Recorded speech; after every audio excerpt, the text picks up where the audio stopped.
right. The whole crowd, every one of them's coming down pit road. Michael Waltrip, Harry Gant, and Jeff Bodine, who's in the Jimmy Hensley car, to stay out there. Here's John. Sterling Marlin pulls in. They will have the catch can, man. He's now playing with that vent on that. He finally gets out. The gas is going in. They will take on only left side. Remember, last pit stop, they took only right side. The gas is flowing in. First can in. Second can. They're waiting as Sterling sits on pit road. Waiting. Brett Bodine is heading on pit road. Other cars. Let's go down to Jerry Punch. A great pit stop here for the Tide Chevrolet crew as they are changing left side tires. Left side tires for Ricky Rudd's cruising is down and away. Good pit stop for Ricky Rudd, the most recent winner in Winston Cup racing. Dale Jarrett also completes his service, but it was... They had bad pit stop. They had some kind of problem with the right side. They had a long time getting around to the left side, so he lost a lot of positions on that stop. A 26-second pit stop or so. So our pole sitter, Ernie Irvin, wins the race off pit road. He was the first car out. 122 laps completed out of 160 in the Pepsi 400. We'll be back in just a moment.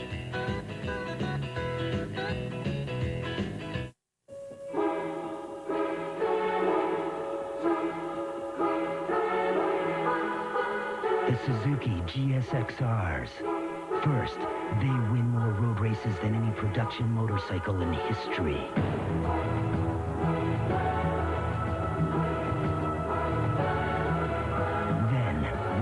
License plate on them.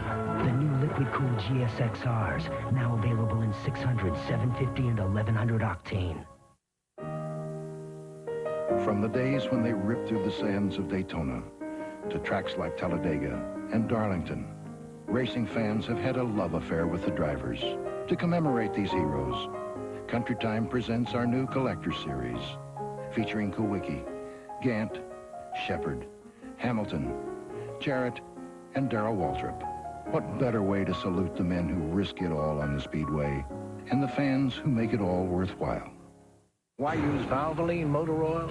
It's the #1 choice of Indy 500 chief mechanics,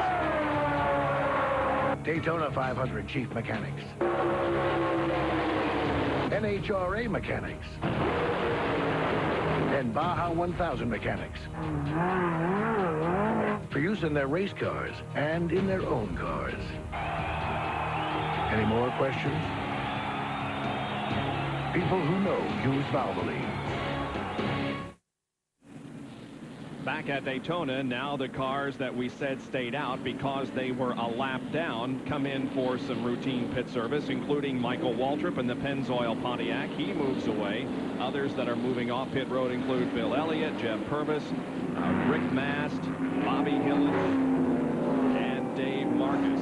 Still on pit road is Davey Allison as they continue to work on that car. They're also working at the right front of the Derek Cope car. We're still under caution, and while we are, we will take another break as we return with more live coverage from Daytona. You've seen it before. The ones who run with the herd, and the one who always seems to run alone.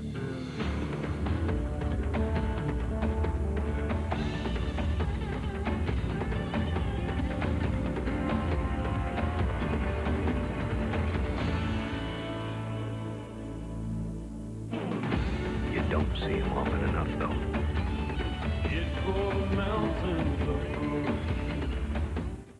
Hey, you know what it takes to get ahead. Performance. You know what it takes to stay on track. Control. You know what it takes to lead the way. So do we. The Grand Am Sport Coupe. V6 performance. The control of anti-lock brakes.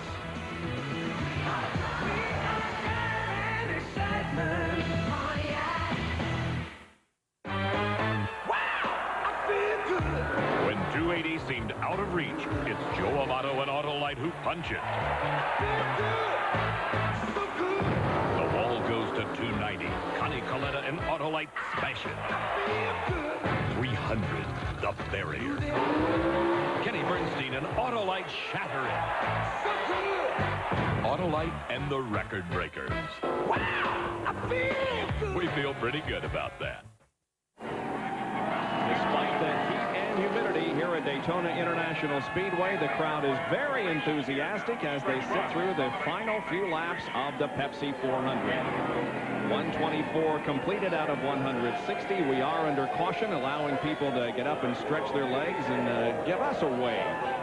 Man, everybody in the crowd, everybody in the grandstand waving. There's a view from overhead of the crowd gathered here today. There is Dale Jarrett, who is going for his second win here at Daytona this year. He, of course, won the Daytona 500 by STP. How many times has that happened? Well, 4.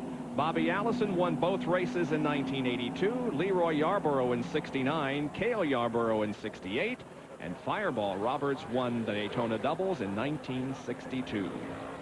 See if you think there's a misspelling on those Yarboroughs and Yarboroughs. No, that's not. That is the way it's spelled. And Mark Martin in the Valvoline Ford has stayed on the racetrack. He's now the leader of the Pepsi 400. And Ned, is that good strategy? Well, one thing he did do is get him 5 bonus points for leading the race. That's for sure. Now, I don't know. You know, I guess he figures he's got enough gas to go, and maybe he just stay up there and do the best he can. Well, John Kernan has a report on some strategy that's being talked about among the Ford drivers. Well, what's going to happen is Ken Musgrave and Sterling Marlin are going to team up and try and stay together to draft their way toward the front. Then with 2 laps to go, it's anybody's race. Watch and see if they work as a team up to that point, though. Green flag is back out. It is Mark Martin, Ernie Irvin, Jeff Gordon, Ted Musgrave, and Sterling Marlin as we're back to green. They'll team up as long as it's an advantage to them. When it's not, that goes out the window. Yeah. And guys, we got, for the first time today on the restart, we got some good lap cars that are up there among the group, although they've been dropping back here. There are 3 abreast back in there. Michael Walker goes by Phil Parsons. Everybody's trying to get around Phil. He's right in the middle of the racetrack, and man, is it a mess. This is by far the most traffic we have seen all day, even including the start of the race. This is the hold your breath time because the drivers are getting a little anxious now. The laps are winding down. They're running together in a bunch. Let's hope they keep it clean. It's Morgan Shepherd's car inside Morgan Sitco Ford, looking back at Darrell Waltrip in the Chevrolet. Morgan is 8th. Darrell is 9th.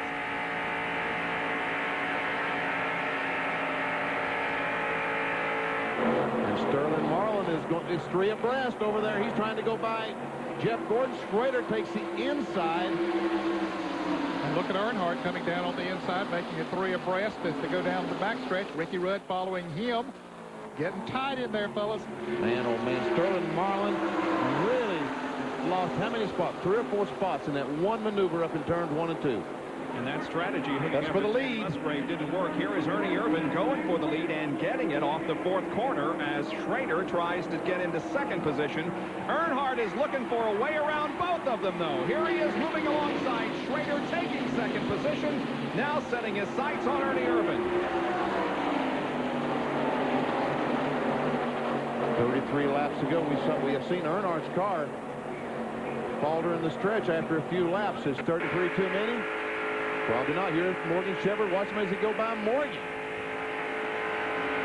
The high groove is definitely not the place to be right now. Look at Walter down there.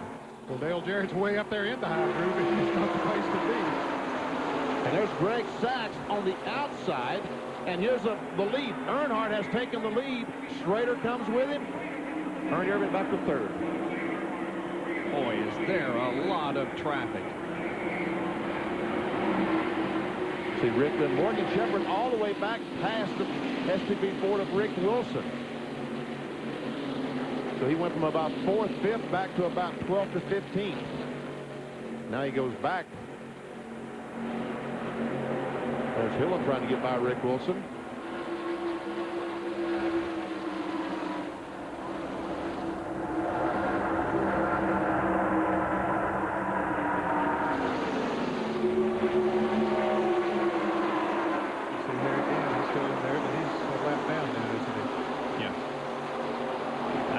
It is Earnhardt, Schrader, Irvin, and Rudd. And then Martin. And Sterling Marlin back in 6th spot. Jeff Gordon 7th. 8th is Musgrave. 9th is Terry on the 20th, 10th is Dale Jarrett. 11th, Darrell Walter.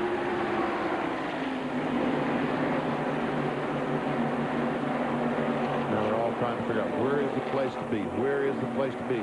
Sterling Marlin going by Mark Martin on the outside. If he could just get by.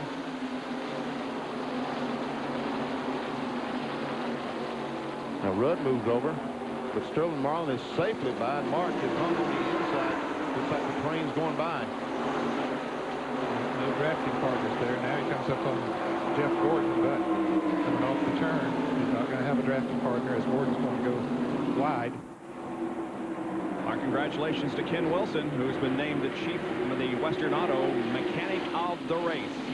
He, of course, works for Sterling Marlin. He is a crew chief, team manager, Engine builder. engine builder, all rolled in one. Jack of all trades. For the Stavola brothers. He's a good one. Schrader looks like he'd like to find the lead here. He's going for it. And here comes Ernie Irvin, our pole sitter. Earnhardt doesn't want it to happen. What he's going to have any say about this? I don't have a whole lot to say. Let's see if Schrader can stick down on the inside. He's got his foot in the accelerator. You can rest assured. Earnhardt goes high. Schrader keeps her down low. Earnhardt's going to have the momentum coming off the turn, but Schrader's going to have the drafting ability of the 4 car of Ernie Irvin, it looks like. And again, we remind you that Ken Schrader started this race 41st. He was found with an illegal carburetor on the car after Thursday's qualifying. In second round qualifying yesterday, he simply could not get the car fast enough to make the field. He had to take a provisional, and here he is with a half car length advantage leading Dale Earnhardt. Meanwhile, they're going to start jamming it behind them, 2 abreast behind them. That's exactly what's going to happen as they race side by side. Up there, it slows them down, so everybody behind is looking for places to go. Here comes Rudd down on the inside with Marlin following him through. They've been a good combination today. And you can see how it is cloudy in some places on this racetrack. It is here in the main straightaway. They go through periods of or areas of sunshine, but for the most part, a cloud cover is over the track again. Now Rudd moves down to help out Sterling Marlin. Now, why on earth did he do that when he's got his teammate behind him? Well, I don't know. I think that he realizes that he and Sterling have worked good together in the past, and so it's time now to pick out your best dancing partner and try to go with him. Well, now he's back up in the outside lane. And there goes Schrader back on the outside, trying to take second spot away from Rudd.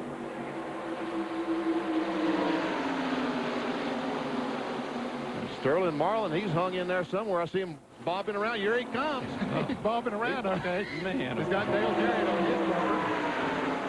Dale's going to back off. He didn't have room to go in there going into turn 3. You know, to give Dale Jarrett's crew some credit, I said they had a bad pit stop. I think they made a major chassis adjustment on the right front of that car, and that's maybe why it was they were worth in the it, pits as long as they were. And, I don't know. Right now, he's going Ted Musgrave hung on the inside. And Dale Jarrett. There's Jarrett, the Interstate Battery car. And Labonte.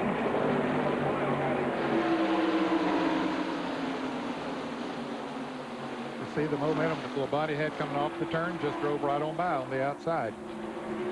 Making it 3 wide down the back stretches. Bobby Hillen, and Rick Wilson is with him.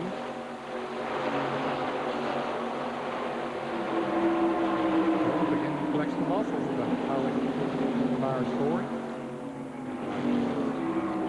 Meanwhile, Musgrave and Mark Martin still side by side.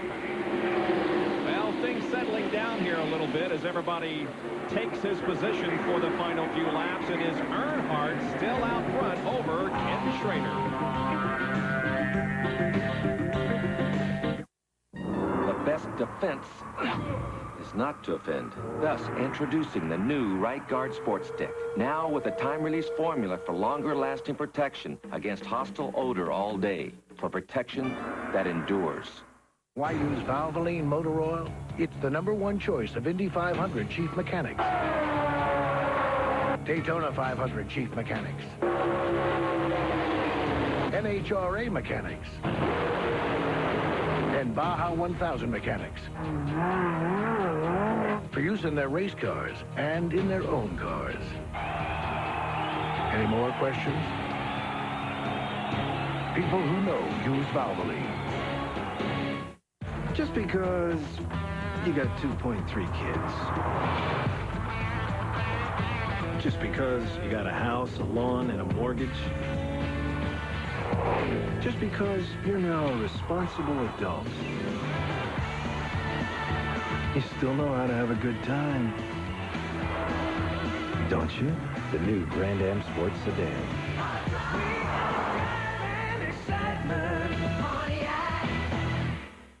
This year, Subway will climb up to become the second largest restaurant chain in North America behind McDonald's. To celebrate, we're having a 2-cent sale.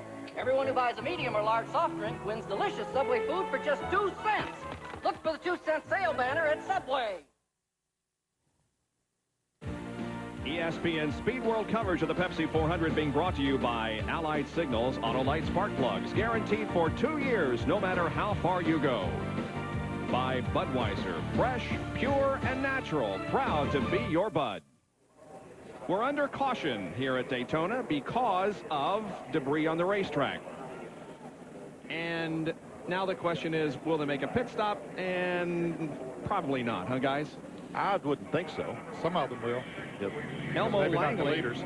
Elmo is driving the pace car. He's leading the field. He was in Fastmasters last week with Benny. I passed Elmo last week. Well, You know, nobody ever gets to pass Elmo. One of the few you passed last week, I'll tell you that, except the back end of your car when you spun. Now, there will be no Fastmasters tonight on Saturday Night Thunder, but there will be a Saturday Night Thunder, and they'll not be at Indianapolis Raceway Park this week, instead at the High Bank Winchester Indiana Speedway for the USAC Midgets. It's a 2-hour show tonight from 9 until 11 Eastern Time, 6 to 8 on the Pacific Coast. A couple of guys came in for pit stops, including Morgan Shepherd and Rick Mast and Brett Bodine. Those guys at the very end of the lead lap. They're on the lead lap at the very end of the line, so they came in, get 4 fresh tires, make whatever adjustments they need to try to make a run to the front. Nothing to lose, so they come in for perhaps their last pit stop of the day. Again, we are under caution because of debris on the racetrack. So we'll take another break as we enjoy the sunshine of Central Florida.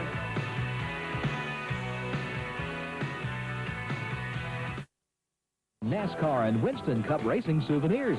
Just about anything for the racing fan, including race team jackets, T-shirts, Winston Cup sweatshirts, unique glassware sets, collector plates, and all kinds of hats. Racing collectibles are our specialty. Hard to find die-cast miniatures from today in NASCAR history. Ready to assemble kits and racing collector cards. We've even got racing bottled water. Raceway souvenirs in Hampton. West Mercury Boulevard between Captain George's and Pizza Hut.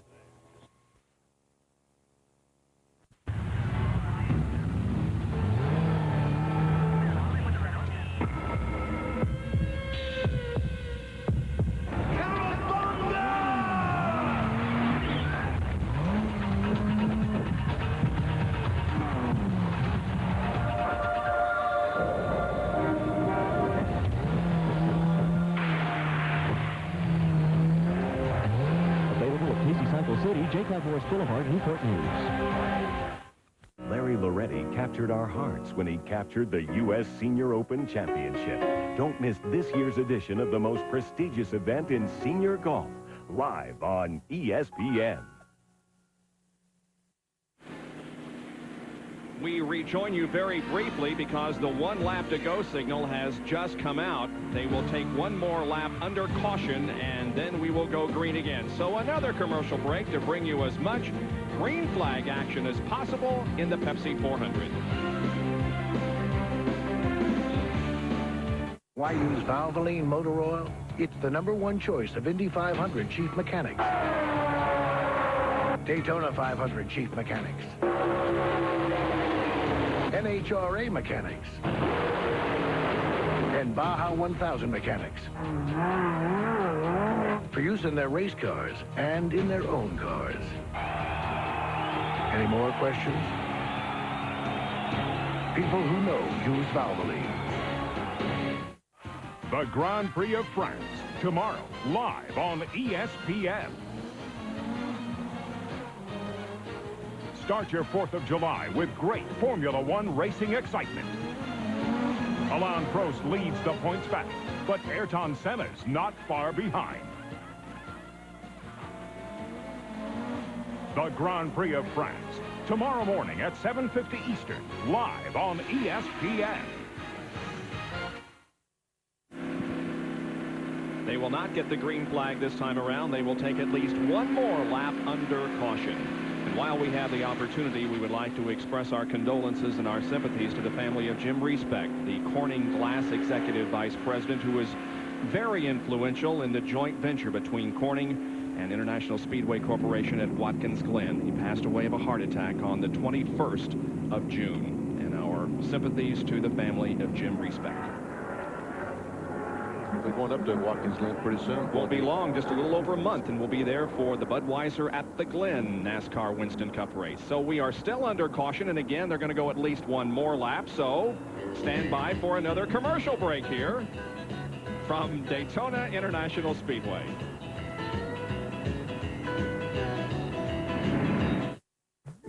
Oil.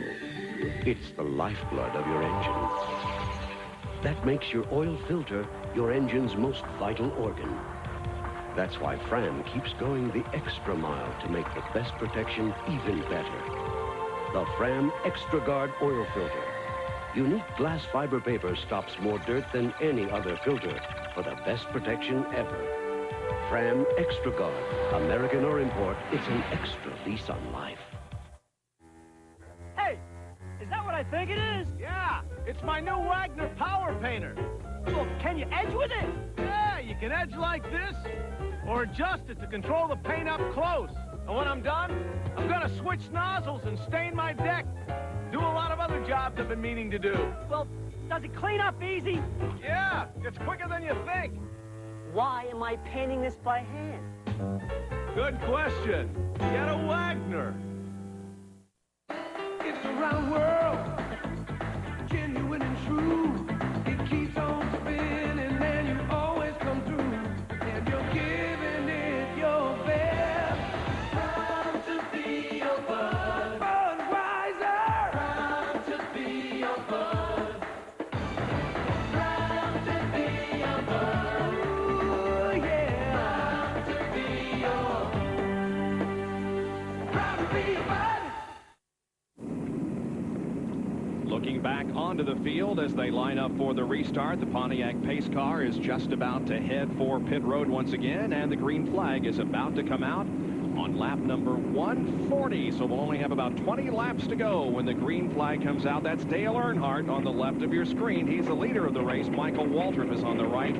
He is one lap down. Pace car is off the track. And we're waiting for the green. There it is. Back to racing. Schrader is second, then Marlin, Rudd, Ernie Irvin, Jeff Gordon, and Terry Labonte, then Dale Jarrett. Remember back early in the race when Earnhardt let Jeff Gordon get 6 or 7 car length advantage on the restart and then blew by him down the back straightaway? Can Schrader and Marlin do the same thing to him this time? Well, they're back a couple of car lengths. I think Earnhardt wanted to be careful not to get too far out in front so they couldn't do that. But let's see here.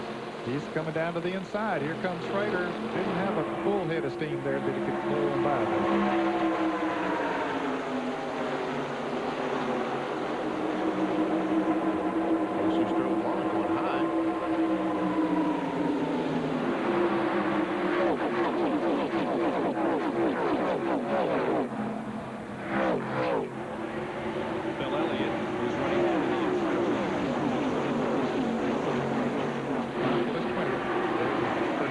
That are one lap down. 19 cars still in the lead lap. See Bobby Hamilton up there, right behind Darrell Waltrip. Doing a great job. He's driving the Dick Moroso Fina Lube car. Down here this week, that car was driven by Joe Rutland earlier in the year. This is the first race for Bobby Hamilton. That car finished 5th in the Winston 500 at Talladega with Rutland and Pruitt.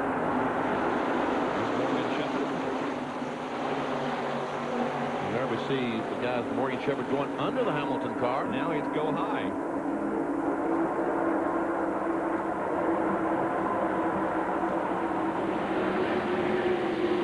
Morgan is 5th in the point standings. Was coming into this race. Has a chance to move up with Kyle Petty already out. And David Ellison is 6th. They did having problems here today as well. Bobby Hamilton has been one position higher than he currently is. On the 139th lap, he was 14th. And his starting position, 30th, was the lowest he has been this afternoon.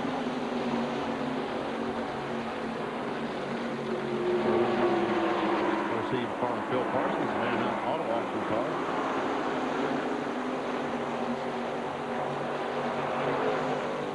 Plus, there was a real jockeying up front, trying to figure out where do I want to be.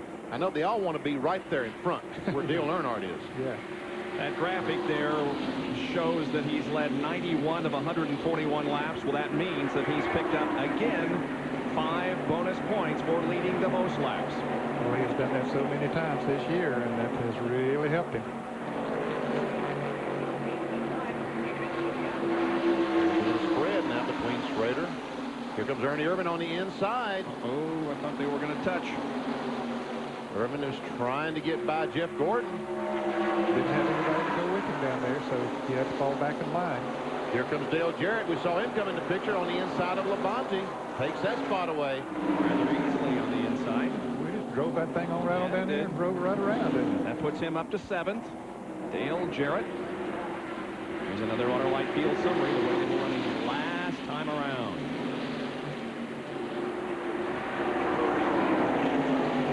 Once again, Irvin on the inside of Jeff Gordon.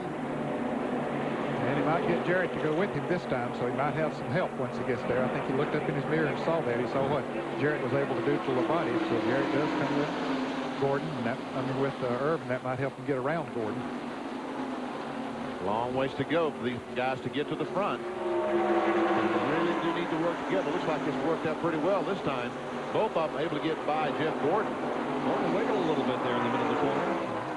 Terry Labonte came underneath him to take away the position. And Sterling Marlin sitting there in the middle of that pack of Chevrolets. He's the only Ford up there with him. You got 2 in front of him and about 3 or 4 up behind him. 16 laps to go. 144 complete.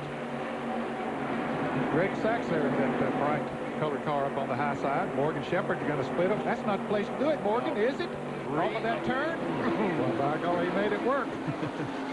Good drive, Morgan. I guess he knew, had an idea what was going to happen. He made it look easy, but it's not easy. 21 car made a pit stop on this last caution flag. They're on 4 fresh tires, and apparently that's helping him. Look at him coming up on the outside of DW now, trying to take another position.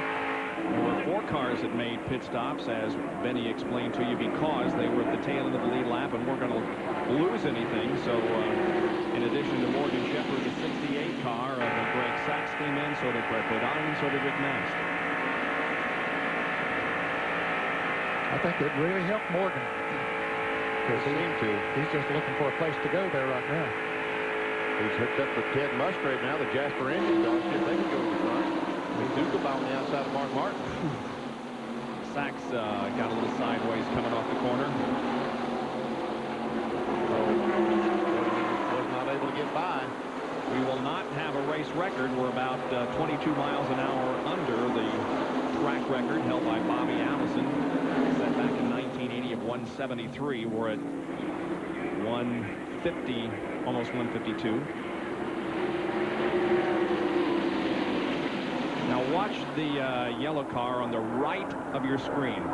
Oh, he and Bobby Hillen almost collide. Hillen wisely jumped off the gas. He did. He backed off and let Greg slide up in there because Greg was not going to have any place to go. Here goes Morgan again on the outside. He's bypassed Darrell. He's bypassed Mark Martin. And there we see Bobby Hillen going by Darrell on the outside. Darrell's hung out.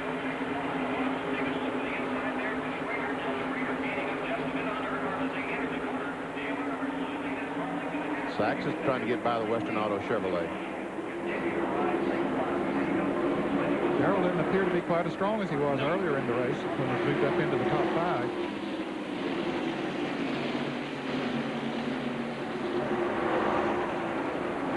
Greg Sachs started 23rd, has been as high as 7th, currently is 14th.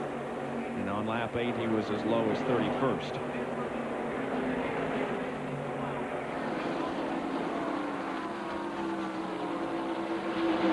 Jay's trying to move around Ernie Irvin. Yeah. There he goes. It's Labonte's trying to help him. Yep. They got to run off the turn 2, but a caution is out again. Once again, there's a car spinning. Looks like Phil Parsons. Yeah. It is. This is down the backstretch. Phil Parsons will bring out another caution flag on the 148th lap. Just 12 to go. This will be a fairly quick caution because we see Phil is already moving. Yes, he just got off the track, slid down through the grass. Don't think he hit anything. The car doesn't appear to be damaged, but it does bring out another caution, and it will bunch the field again for the final 12 laps of the Pepsi 400. Why use Valvoline motor oil? It's the #1 choice of Indy 500 chief mechanics, Daytona 500 chief mechanics, NHRA mechanics, and Baja 1000 mechanics. For use in their race cars and in their own cars. Any more questions? People who know use Valvoline. Hey, I like to save money as much as the next guy. But what are the odds that there's going to be a sale on the parts you need when your car breaks down? Hey, it's not going to happen. That's why I go to AutoZone. I mean, sure, you can wait around for a couple weeks and maybe beat their price by a few pennies someplace else. But I don't want to wait for a sale when I need a part.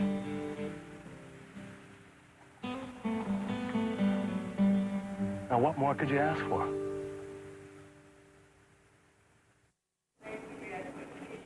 Looking down on Daytona International Speedway once again from Airship Shamu, the NASCAR Winston Cup Pepsi 400, the 15th race of the 93 season, is within 11 laps now of being over. 149 have been completed. We are cautioned because of Phil Parsons' trek through the grass down the backstretch. I think you're right, Bob. I don't think he hit anything. I don't know what happened to cause him to get into the spin, but he spun around in the grass down there. At least that thing stayed on 4 tires. Yeah. He over to the left is a dirt bank, and he came pretty close to it, but he didn't hit it. Mark Martin is in the pits. Jerry? They changed right side tires on the Valvoline Ford Thunderbird. Still a serious push problem in that car, and Steve Mill told me they weren't really a threat possibly to win it because of the bad push, but they get some fresh trouble. They may be able to get a good finish. They have been off pit road, and here is the draft Pontiac of Rusty Wallace, the car #2. He has changed 4 tires, and he heads back to turn 1. Phil Parsons is also in the pits. He's rolling again, coming out. Davey Allison remains on pit road. Brett Bodine completed a pit stop, and he's rolling again. So we're set up here now, and we will be going green in a little bit to conclude this Pepsi 400 here at Daytona. We'll be right back.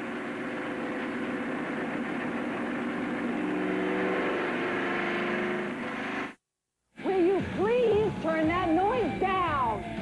Can you make that TV a little louder?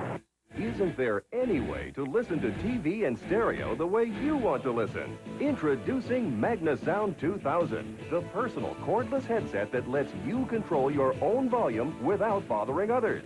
MagnaSound transmits a powerful RF signal that reaches your headset with the clearest sound you ever heard. As soft as you want, as loud as you want, even if you leave the room, even around corners. Enjoy sports, watch TV in bed, control your own volume without annoying others. And look, you can even attach it to your stereo. MagnaSound is the perfect personal audio system, and it's yours for only $39.95. So have your credit card ready and call now. For faster service, have your credit card ready and call 1-800-453-6200 or send check or money order for $39.95 plus $5.50 shipping and handling to the address on your screen.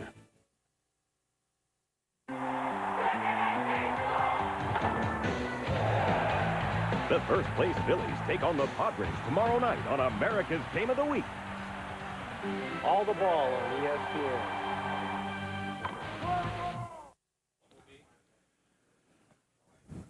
ESPN Speed World coverage of the Pepsi 400 being brought to you by Allied Signals Fram Filters. You can pay a little now or a lot later.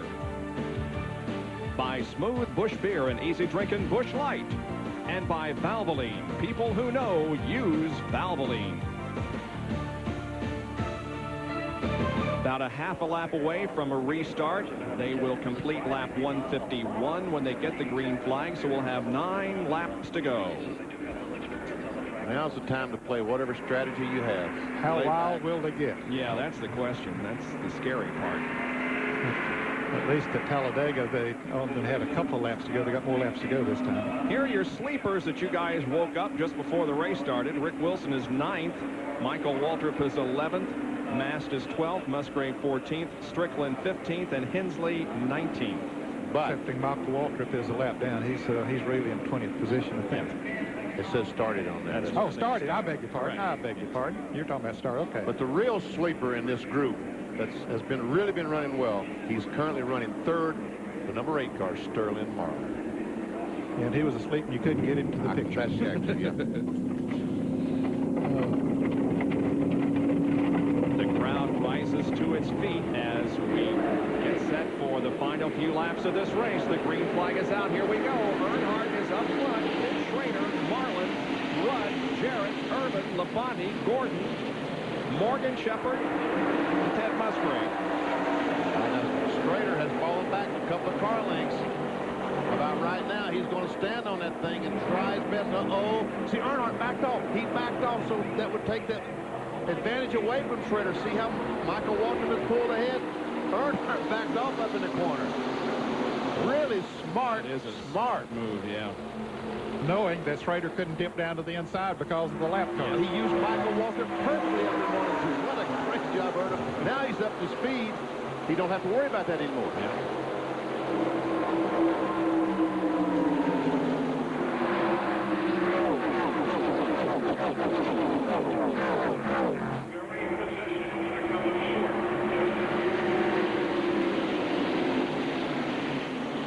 Dale Earnhardt has only won 1 time here at Daytona. That was this race in 1990.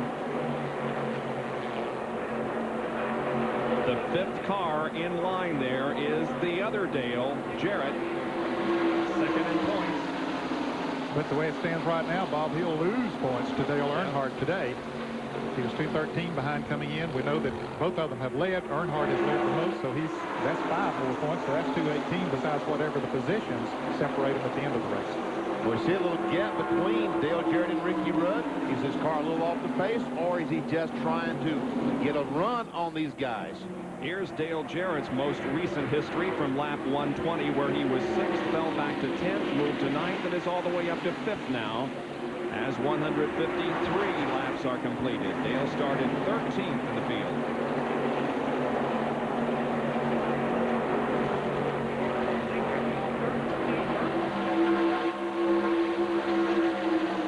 Sterling Marlin not able to, doesn't look like that he can keep up with these guys in these Chevrolets the first couple of laps on his restart. It looks like that he really needs to run a few. Yeah, I think it takes a little while for him to get going. Look at Ted Musgrave here on the move, and Bobby Hillin down on the inside. Some good racing back there for, what, about the 7th, 8th, 9th, and 10th positions? Mark Martin's back there. He stopped just a moment ago, put on 4 fresh tires, and he's going to make it 3 abreast. Yeah.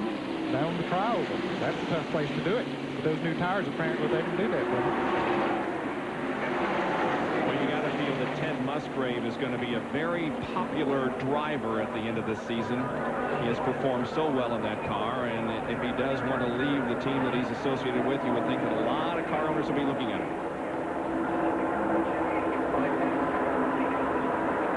There we see Mark Martin going by Morgan Shepherd. And Rick Wilson. Closing in on the back of Ted Musgrave. Up front, it's Dale Earnhardt leading him through the 4th corner on to the tri-oval. Completed 155. 5 to go. Irvin making a move on the outside of Dale Jarrett coming off of turn 4. And here's Jeff Gordon trying to pass Jarrett on the outside as well. Oh, they got Dale on the hung on the inside. No one to draft with, Ned. Yep. And Ernie Irvin moves up on top of Ricky Rudd. He's found him a groove up there that's working for him. But Rudd comes off the corner and squeezes up right in front of Ernie. Inches. Oh, man. Boy, Rudd has really come on the last few races, including that win last week, and in the top 5 here in this one. The Unocal bonus money is $68,400 to Ernie Irvin and Ernie Irvin only. He was a pole sitter. And we can see he's got an awfully fast race car. We can see how he closed up right on the back bumper of Ricky Rudd. Four to go once they get to the line.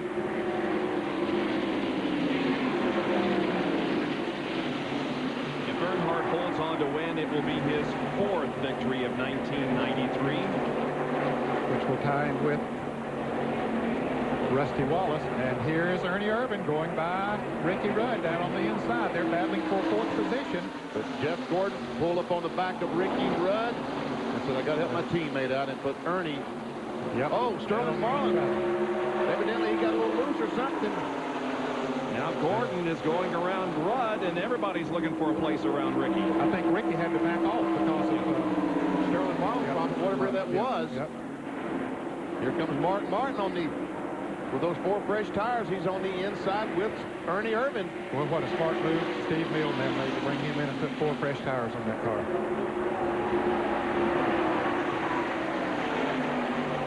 Sterling Marlin really needs some help.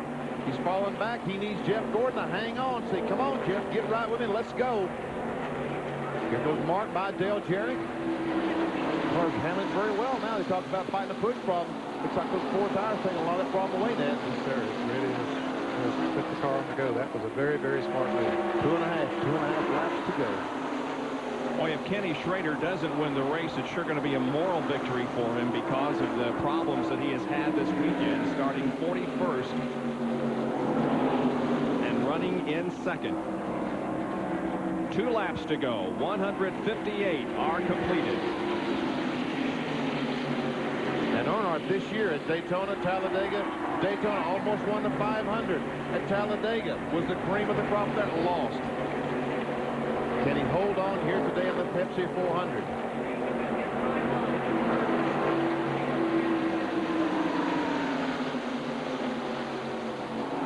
The only sign of weakness we've seen today with Earnhardt was on the long runs after 40, 50 laps.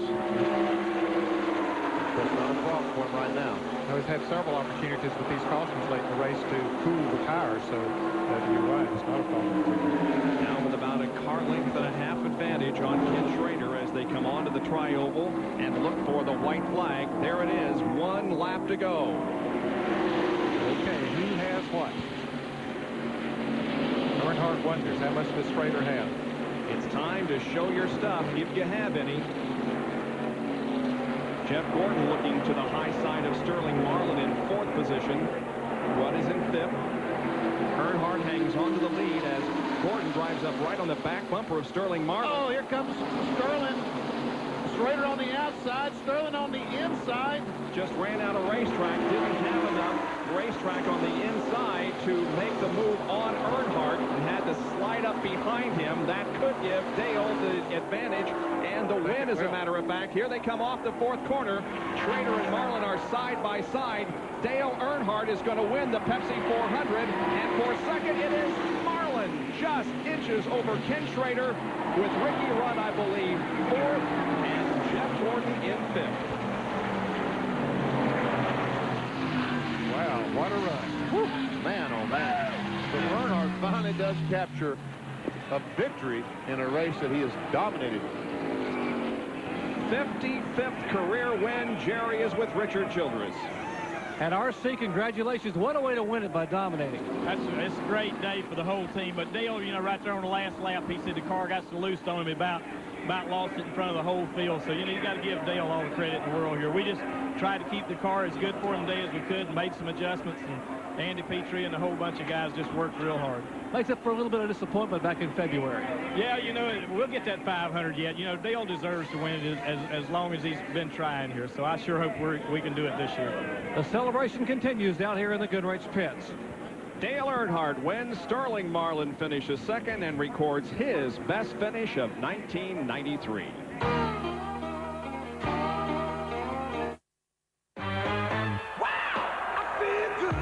When 280 seemed out of reach, it's Joe Amato and Autolite who punch it.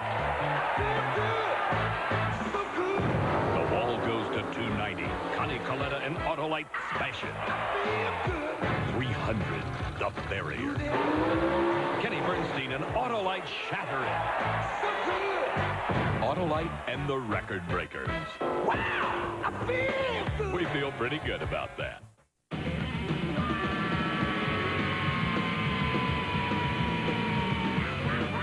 Done that, did that. Been there, tried that.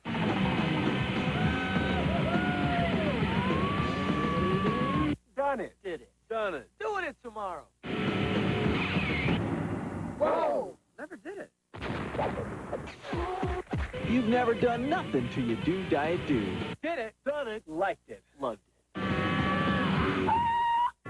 Boxing's real-life Rocky.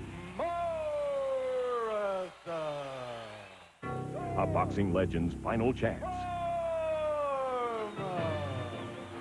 Relive the brawl between Tommy the Duke Morrison and George Foreman. It was Morrison's chance to make his mark on the heavyweight division.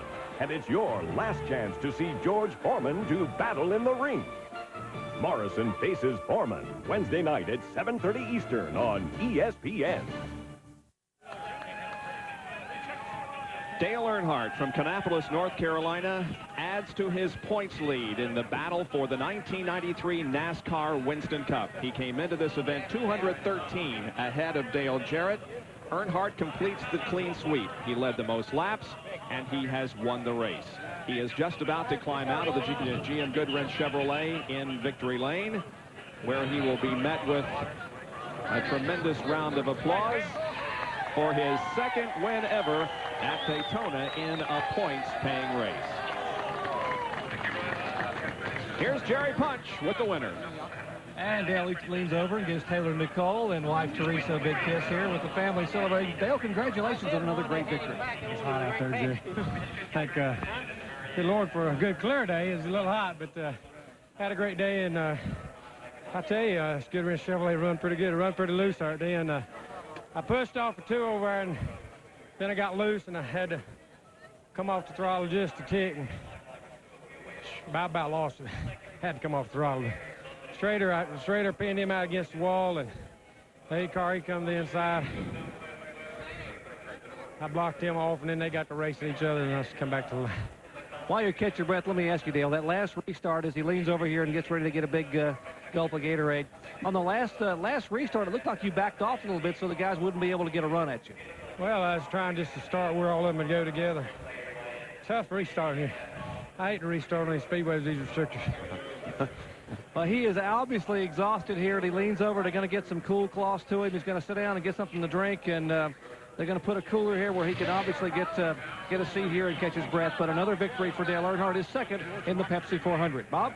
And you'll never be able to convince me that race drivers are not athletes, because he has been through a lot here at Daytona today and obviously shows it. Why use Valvoline motor oil? It's the #1 choice of Indy 500 chief mechanics, Daytona 500 chief mechanics, NHRA mechanics, and Baja 1000 mechanics. For use in their race cars and in their own cars. Any more questions? People who know use Valvoline. Oil. It's the lifeblood of your engine. That makes your oil filter your engine's most vital organ. That's why Fram keeps going the extra mile to make the best protection even better. The Fram Extra Guard oil filter. Unique glass fiber paper stops more dirt than any other filter for the best protection ever. Fram Extra Guard. American or import, it's an extra lease on life. There's no place on earth that I'd rather be than out in the open where it's all plain to see. If it's gonna get done, it's up to you and me. Come on and head for the mountains of Bush. Come on and head for the mountains of Bush. Here.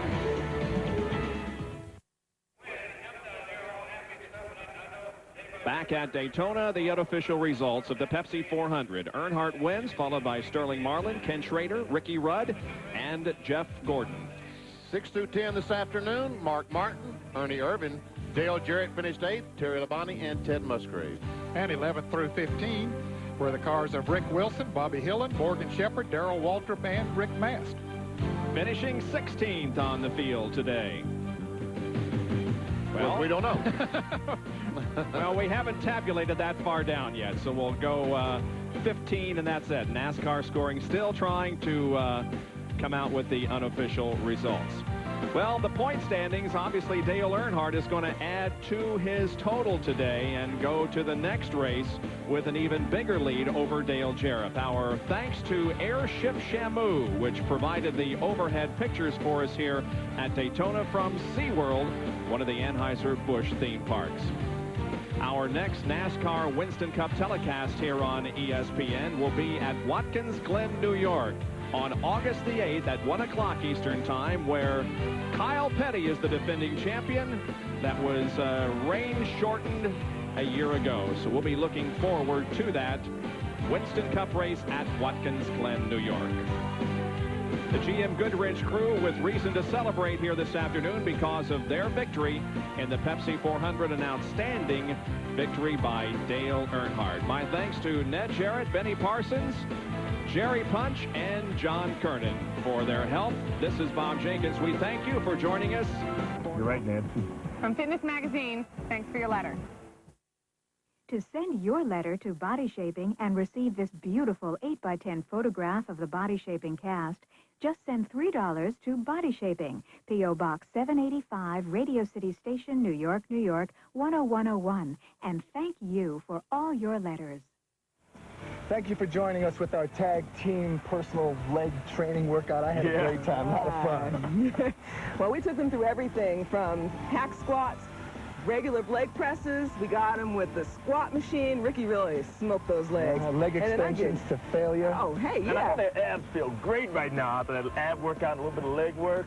Yeah, let's do a little more. I feel great. How about upper body? Let's do upper body. Come on. Do it. Yo. Where are you going? No. I got all about to. We're going to do more. We're going to definitely do more.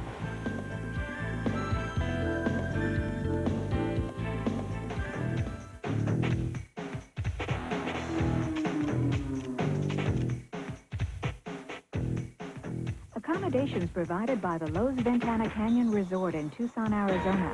Your place in the desert. The cast of Body Shaping wears Gilda Marks Breathables Bodywear.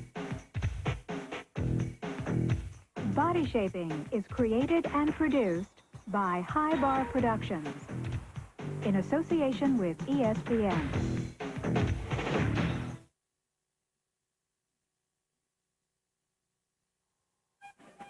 The 4th of July is a time for reflection on all things American, on the notion that led to a revolution that gave birth to a nation, and on the sacrifices made for more than 200 years to preserve the ideal that everyone has the right to chase a dream. A handful of Americans have chosen to pursue the dream of becoming Formula One world champion. Among them, Phil Hill, who achieved his goal in 1961 with Ferrari, and Dan Gurney, who challenged the world's mightiest circuits in a car of his own construction, the All-American Eagle. Eddie Cheever's red, white, and blue helmet was a familiar sight in Grand Prix racing for so long that everyone came to consider Cheever more Italian than Yankee. Then there's the Yank who is Italian-born, Mario Andretti. Andretti joined forces with racing innovator Colin Chapman and won his championship in 1978. Each Andretti victory in the Lotus greeted with Chapman's customary salute, throwing his cap in the air at the checkered flag. This year, Mario's son Michael Andretti chases his Grand Prix dream in the red and white of Team McLaren. For Michael, it's been a rough ride through 7 races as he struggles to bring his talent to bear on the world's most technically sophisticated cars in the most pressurized environment in sports. In the most recent race in Canada, Michael's car refused to start, leaving him stranded on the grid. He raced 3 laps down. On the brighter side, a 5th place finish in Spain brought Michael his first 2 World Championship points. Today, he makes his first appearance at the Grand Prix of France. A year ago, the circuit at Manicourt hosted a demolition derby as Michael Schumacher crashed twice. The winning pass by Nigel Mansell was made under team orders, sparking a controversy. stand by for the racing version of that traditional feature of July 4th festivities, Fireworks Francais.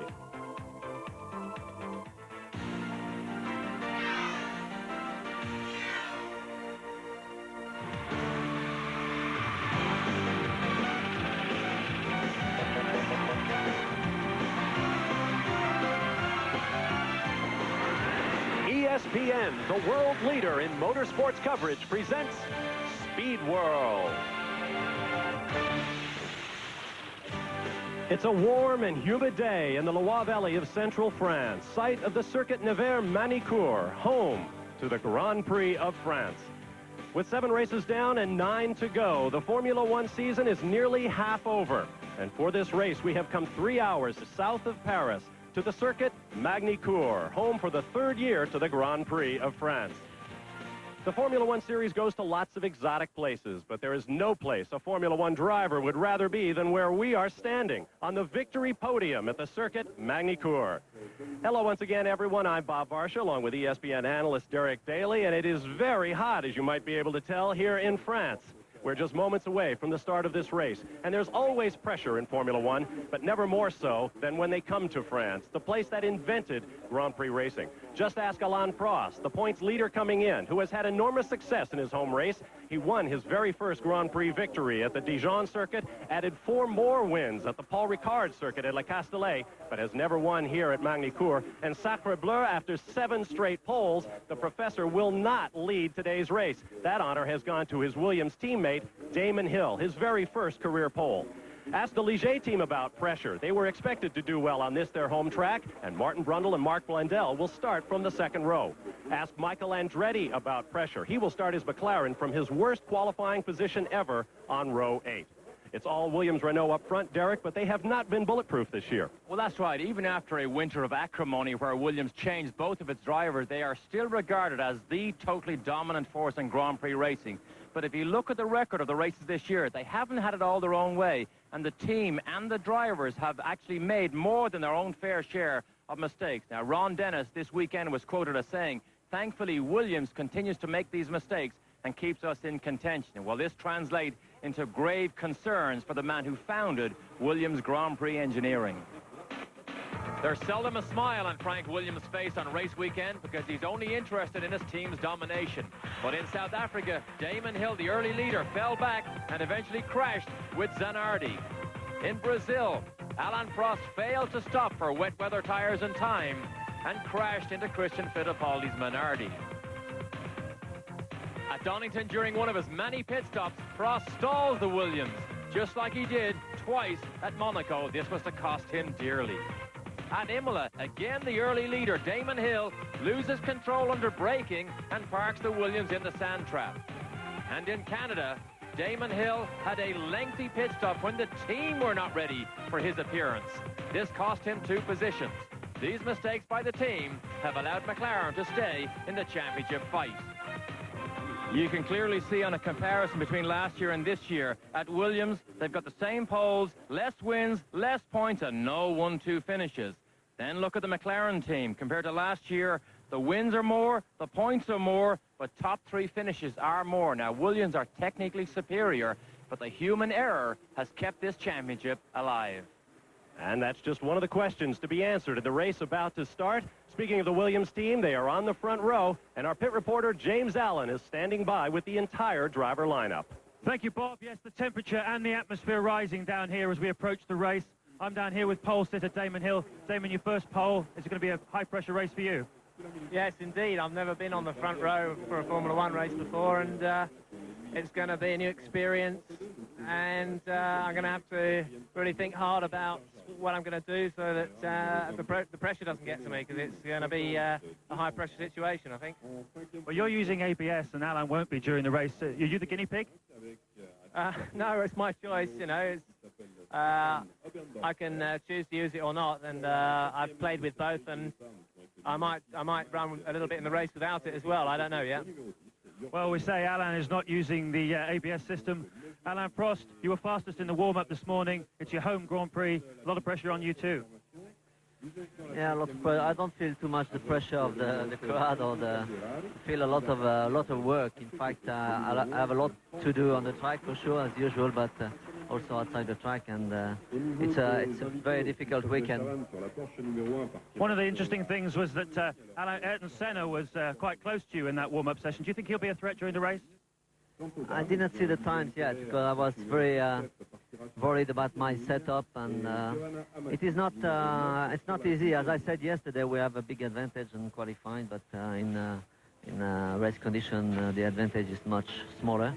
And his car is quite good in the race, you know, quite good at the start, and not bad to save the tires. So it's always more interesting. Well, Alain, you better get to your car. Thank you very much, both of you, for joining us. Back to you, Bob. Thank you, James. It sounds like the pressure's already beginning to tell. Damon Hill has been on the front row. He just hasn't been on pole. We'll be back live to France. This ESPN Speed World presentation is brought to you by Haviland Formula 3 Motor Oil. Add more life to your car. By Citibank MasterCard and Visa. Make sure your card says Citibank. And by Volvo. Volvo would like you to drive safely. Today's history lesson, the fork. No! I'm talking front fork. Look, since day one, it's done two jobs, steering and suspension. You ever tried holding down two jobs? Now, cut to the new Yamaha GTS 1008, the Sultan of swing arms. One arm steers, one does suspension. No fork, no fuss. Yamaha doesn't just make motorcycles, they make history. End of lesson.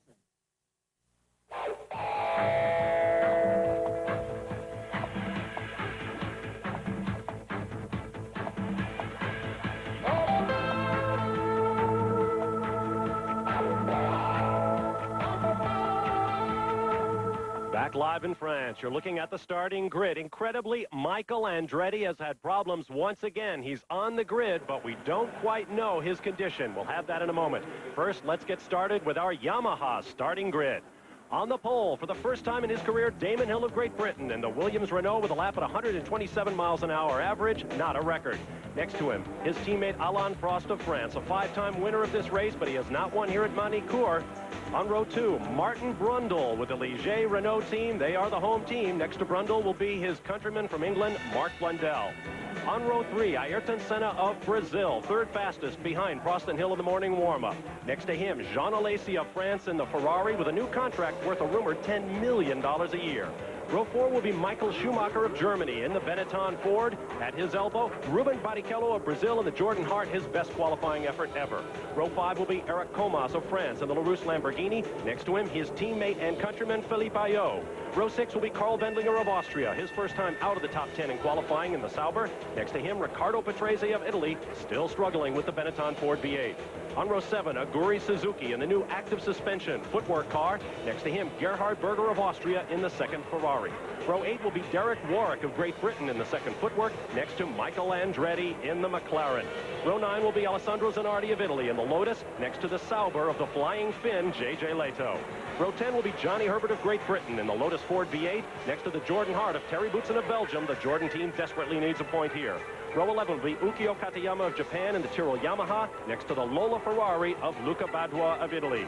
Row 12 will be Christian Fittipaldi of Brazil in the Minardi, next to his teammate and Italian partner Fabrizio Barbaza in his last appearance for the team.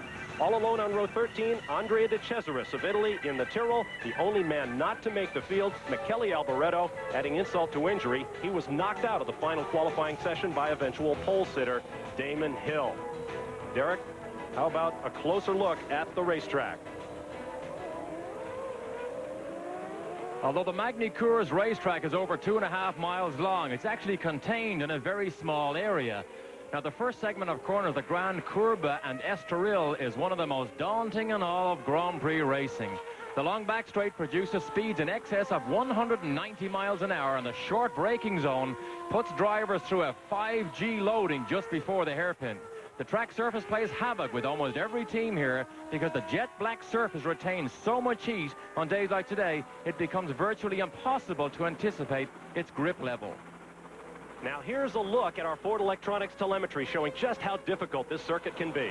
This is the back straight. Now watch it here. It's over 190 miles an hour down to this first gear hairpin. Look at Schumacher fight with this car for control. Now, if you get things wrong here, this is the type of thing that can happen. This is John Alesi during qualifying, loses it under braking, hits the curb. Now watch what happens here when the car lands, tears the underside skid blocks off the car. It can be very difficult. We talked with Jean Alesi afterwards. He says he plans to drive the Ferrari that way all weekend. Now let's learn more about Michael Andretti's travails. Here's James Allen. Well, you said, Bob, Michael Andretti in trouble again. When is this guy ever going to buy himself some luck? Just before the car's going out onto the grid, more ECU problems while he was doing his warm-up lap for Michael Andretti, preventing upshifts and the electronic throttle from working properly. They prepared Senna's car, but it's set up for Senna, so Michael will have to go in his race car and just hope that those upshifts and that electronic throttle work okay for him during the race.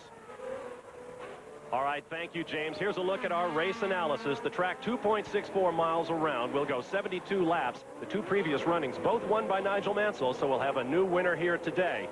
The weather, 90 degrees. It is absolutely steamy. The track temperature in excess of 120 degrees. We're ready for the start. When the rest of the field comes into position, we'll have the red light and the green. Turn up the sound and enjoy a Formula One standing start.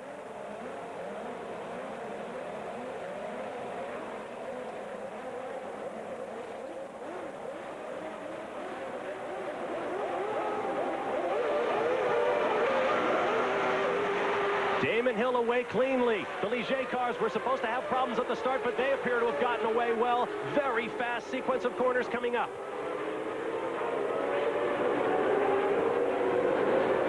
The strong right-hander at Estoril. It looks like Hill out front, followed by Alain Prost, and then the blue and white machines, the French Racing Blues, Ligier. This is the back straight we mentioned earlier. It's 190 miles an hour. The Ligiers are side by side in the braking area. Mark Blundell and Martin Brundle delighted to be up on the second row with the help of those Renault V10 engines. Oh, Berger, that was Berger in the Ferrari. You saw over the curbs on the inside, has had a terrible weekend here, and again gets caught in the traffic way back in midfield. You can see the Williams cars in white and blue and yellow. We'll have more on that as the day goes on. We've had big news on the commercial front in Formula One.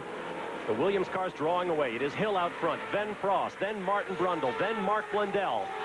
There's Senna. You see Schumacher, Alesi, and one of the Jordans, Barrichello, doing very well with the Hart V10 engine. The track looks somewhat flat, but there is a bit of elevation. There are uphill and downhill runs. First time through the chicane for Damon Hill, who will lead the first lap with Prost second, followed by Brundle, Blundell, Senna, and Michael Schumacher. Schumacher now pulls up behind the McLaren. You're on board. This is that fast sequence of corners. 1, 2, and 3. Left, right. Tremendous G-forces. And now the long uphill Estoril right-hander that leads onto the backstretch.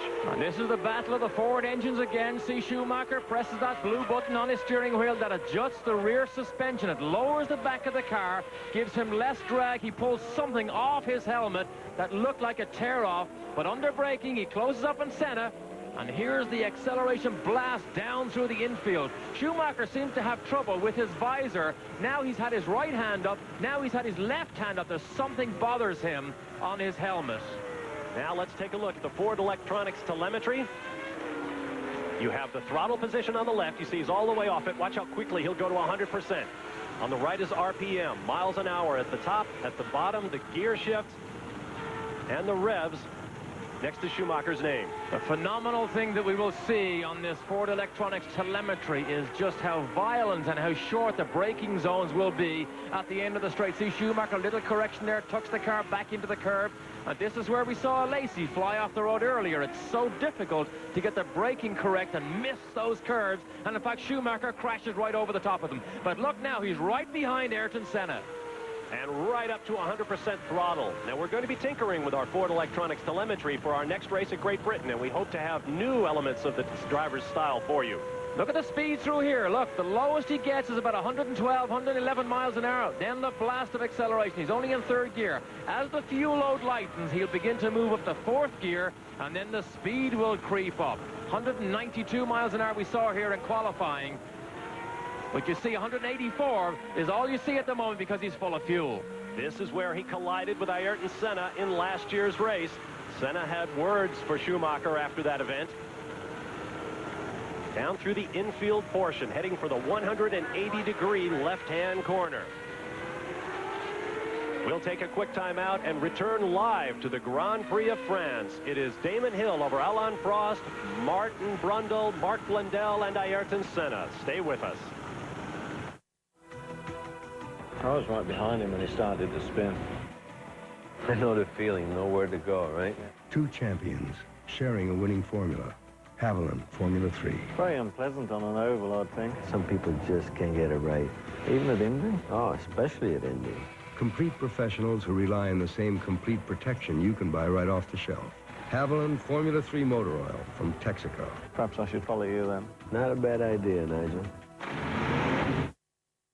Citibank Visa provides so many services, you really don't need another card. They were very pleasant. Citibank didn't put me on hold forever, which a lot of companies do these days. The card's lost. Within 24 hours, I had a new card expressed to me that next day. The fraud protection program really gave me a sense that somebody's looking out for me and my best interest. And for some reason, on the phone, they're always very friendly with me. So maybe it's just my personality, I don't know. Just a few of the many people who rely on the service of not just Visa, Citibank Visa. When a Volvo is in an accident in western Sweden, after the police get called, so does Hans Noring, head of Volvo's accident investigation team. People whose findings help Volvo develop the collapsible steering wheel, front and rear energy-absorbing impact zones, and today, a side impact protection system years ahead of government requirements. Volvo will continue to analyze accidents as long as we can find ways to help people survive them. We are back on the 4th of July. Happy Independence Day to everyone back home in America. It is an absolutely steaming day in France. You're riding with Michael Schumacher, who is in 6th place. Ayrton Senna up ahead, and Alessandro Zanardi has parked.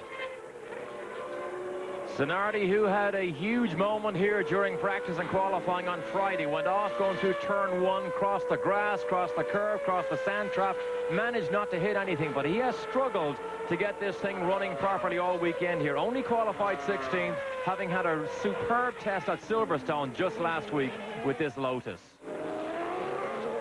Well, he's on the escape road, something obviously terminal in the driveline. Now there is Martin Brundle moving away. Here comes Michael Schumacher right up on Senna's gearbox. He had a look underneath Senna on the previous lap. They both remember what happened last year at that very hairpin when Schumacher at the start of the race collided and punted Senna off the racetrack.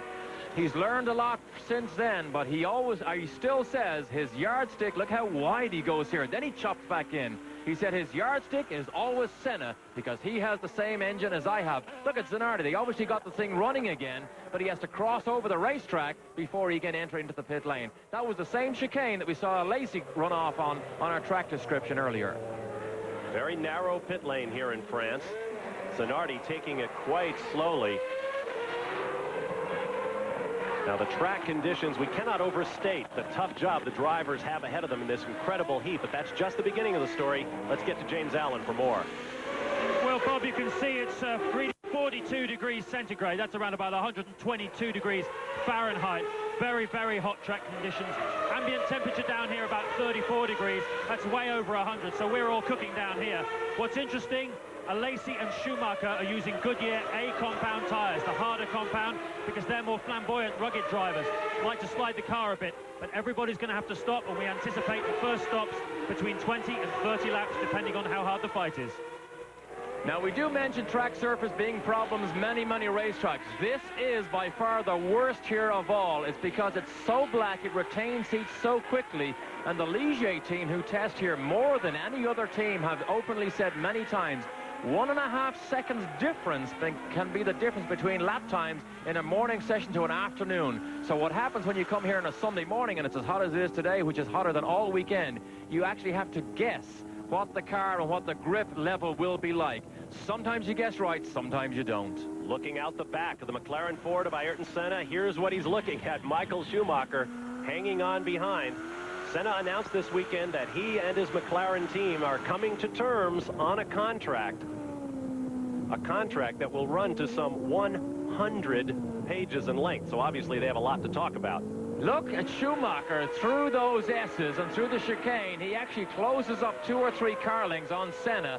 And then as they get to the faster sections, which Senna has always said this car is superb on high-speed corners, Schumacher just loses a little bit. Now look at here, he's got 2 or 3 car lengths, but he's not able to get close enough to Senna on this long right-hander and in this uphill blast down to the hairpin. Less than half a second separating Senna from Schumacher at the start-finish line, as you can see. It's pretty much academic when they get on the back stretch. Schumacher closes up on braking at the hairpin. Senna was 3rd fastest in the morning warm-up. He was quicker than the 2 Ligier cars ahead of him. Mark Blundell said the car was nowhere near as good on full tanks. Look at this S's here. They go through these above 120 miles an hour, then down to a double apex right-hander. You saw him drift wide earlier on. Well, we can now see that he didn't like that line because he stayed tight all the way to the curb. But Senna is on the power earlier, and you see he pulls that critical 5 or 6 car lengths in this uphill drag. I'd call that a left-hander, actually, but as Schumacher leaned over, I saw what I thought was a bit of oil on his helmet. I was looking at it backwards. Good look at the mirrors. Here comes Damon Hill rocketing across the start-finish line. Don't worry about Alain Prost in 2nd place. Prost has 4 wins this year. In each of those 4 wins, he was not the leader at the first corner. Damon Hill now just drawing away from the professor. Well, the Williams press release when we got here on Thursday said people power will help the Williams team in the next 2 races. The people power will help Prost here and will help Damon Hill in England. But however, Damon Hill has been the man that's been on top in every session just about. Prost spun off in the first session on Friday morning when his ABS brakes suddenly acted up and caught him out. What happened was it wasn't a driver error. Patrick Head, who's the chief designer at Williams, said they literally programmed the ABS brakes wrongly. It locked up the fronts. Electronically, that told the computer to release the front and lock the rears, which it did. And, of course, it sent Prost backwards down the escape road of the hairpin. He has not used the ABS brakes since and is just not comfortable when he doesn't get a full picture of what his racing car will do. On the other hand, Damon Hill has done thousands of miles of testing on the ABS brakes, and that may be to his advantage here today. Our hosts from the French broadcasting systems have chosen not to show us Michael Andretti thus far, but he appears to be on the march. He has gone from his 16th starting space to 14th, getting around the Ferrari of Gerhard Berger and Philippe Ayot in the LaRousse Lamborghini.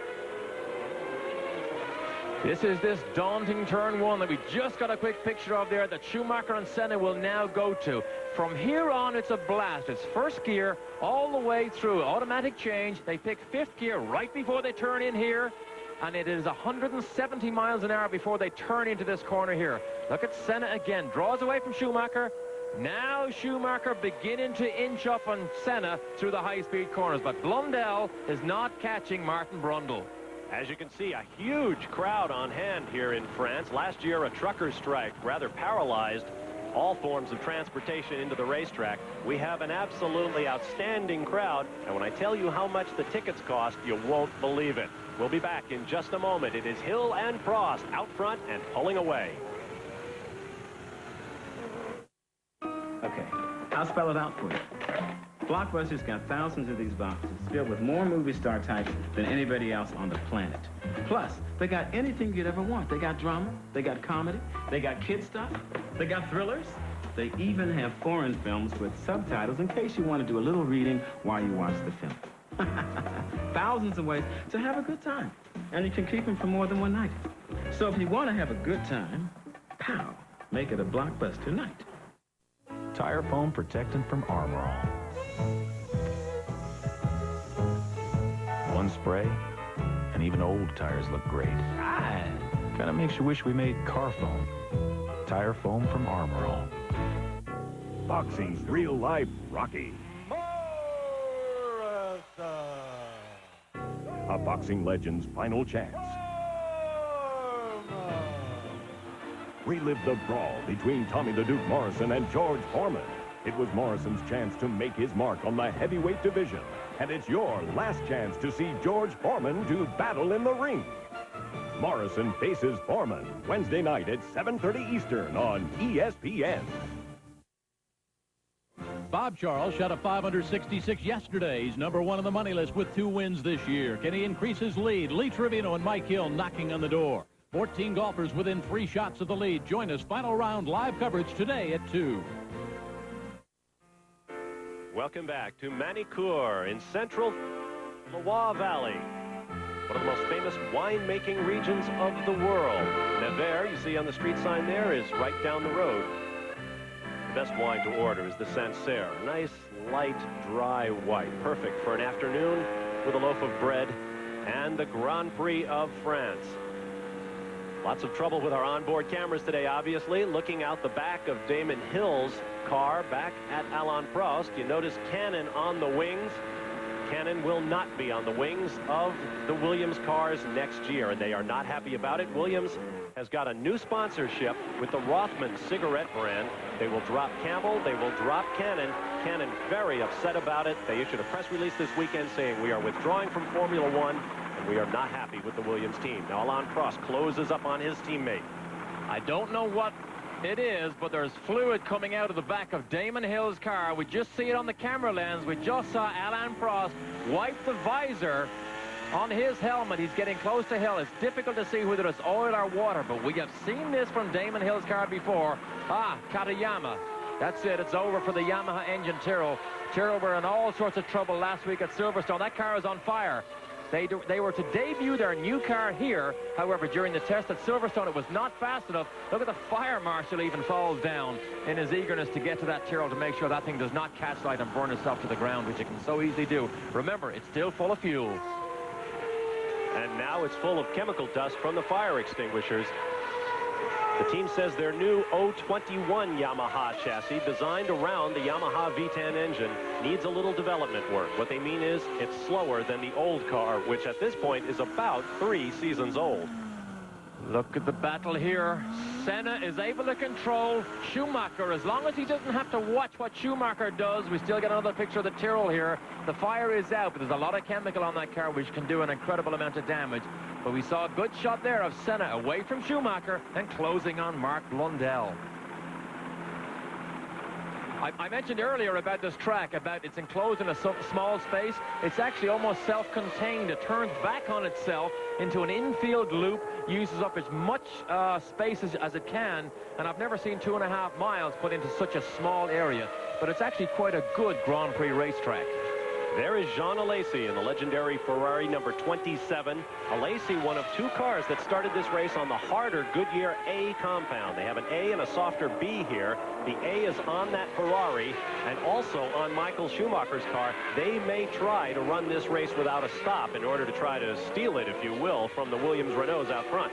And that's the gamble. You won't know whether it's going to pay off until you at least go almost halfway through the race. We know it'll be at least 1 stop. But Alesi, you saw his driving style earlier in the show, and Bob, you mentioned it. He said he wants to drive this thing over the limit all weekend long. That's the only way he can extract speed from this. That's Eric Comas in the LaRousse behind him, and then Carl Wendlinger. There you see Eric Comas in the LaRousse Lamborghini. We haven't called his number much this year, but of course this is France, and French cameras are watching the race. It's good to see Comas out there. He was anointed the French Formula One champion at the end of last season. Yes, they crowned their own champion, which annoyed Jean Alesi no end. We saw Alessandro Zanardi drop out of the race. He's standing by now in the pits with James Allen. Yes, the first retirement from the race, Alessandro Zanardi. We saw you pulling off. What was the problem? I don't know, probably something in the active. I don't really know what happened, but seems to be the same problem that I had already in the qualifying. So it's a very difficult, slippery circuit when it's a hot day like it is today. How was it at the start of the race, the conditions? How were the conditions at the start of the race? Very slippery? Yeah, the circuit. Actually, I have to say the circuit is slippery, so obviously on the beginning of the race it was even more and very difficult. And but well, I did a good start, and I was not so confident to take big risk on the first lap, and which I didn't, and everything was running normally. I think that we improved the car since yesterday, so I was quite confident, but unfortunately just 2 laps. Thanks very much, Alex. Bob, back to you. On board with Michael Schumacher, you heard Zanardi say it's slippery, and on cue, Schumacher struggled with that 180-degree left-hander. Is this man on the limit or what? I mean, today you see the pictures here. We watched them during all practice and qualifying sessions. Most of the time we go inside Schumacher's in-car camera because he is such good value all the time.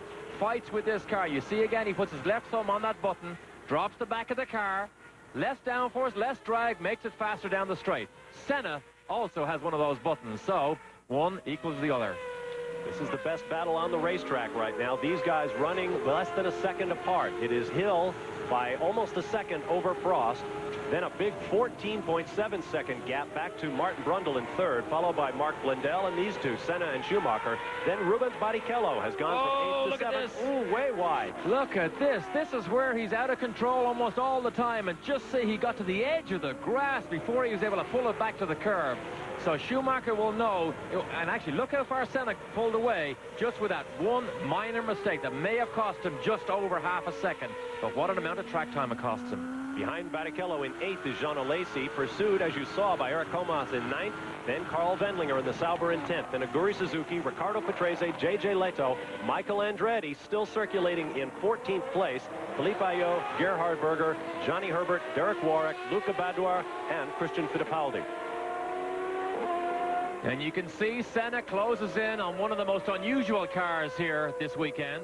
Why is it unusual? Well, it's a normal racing car. It's a passive racing car. This Ligier does not have active suspension. They have a development or a prototype built, but they're not sure whether the expense of developing it is even worth it. So Blundell and Martin Brundle are in regular or old-fashioned cars, passive spring and shock absorber cars, as opposed to those electronic devices that McLaren and Schumacher has. Updating Michael Andretti's position. He has passed J.J. Leto. Michael is up into 13th place. And as you saw graphically, this battle is dropping back behind leader Damon Hill. There are tires out, we see, in the McLaren pits, and there may be a pit stop. Tires, very much a gamble. We'll be back live to the Grand Prix of France. Stay right there.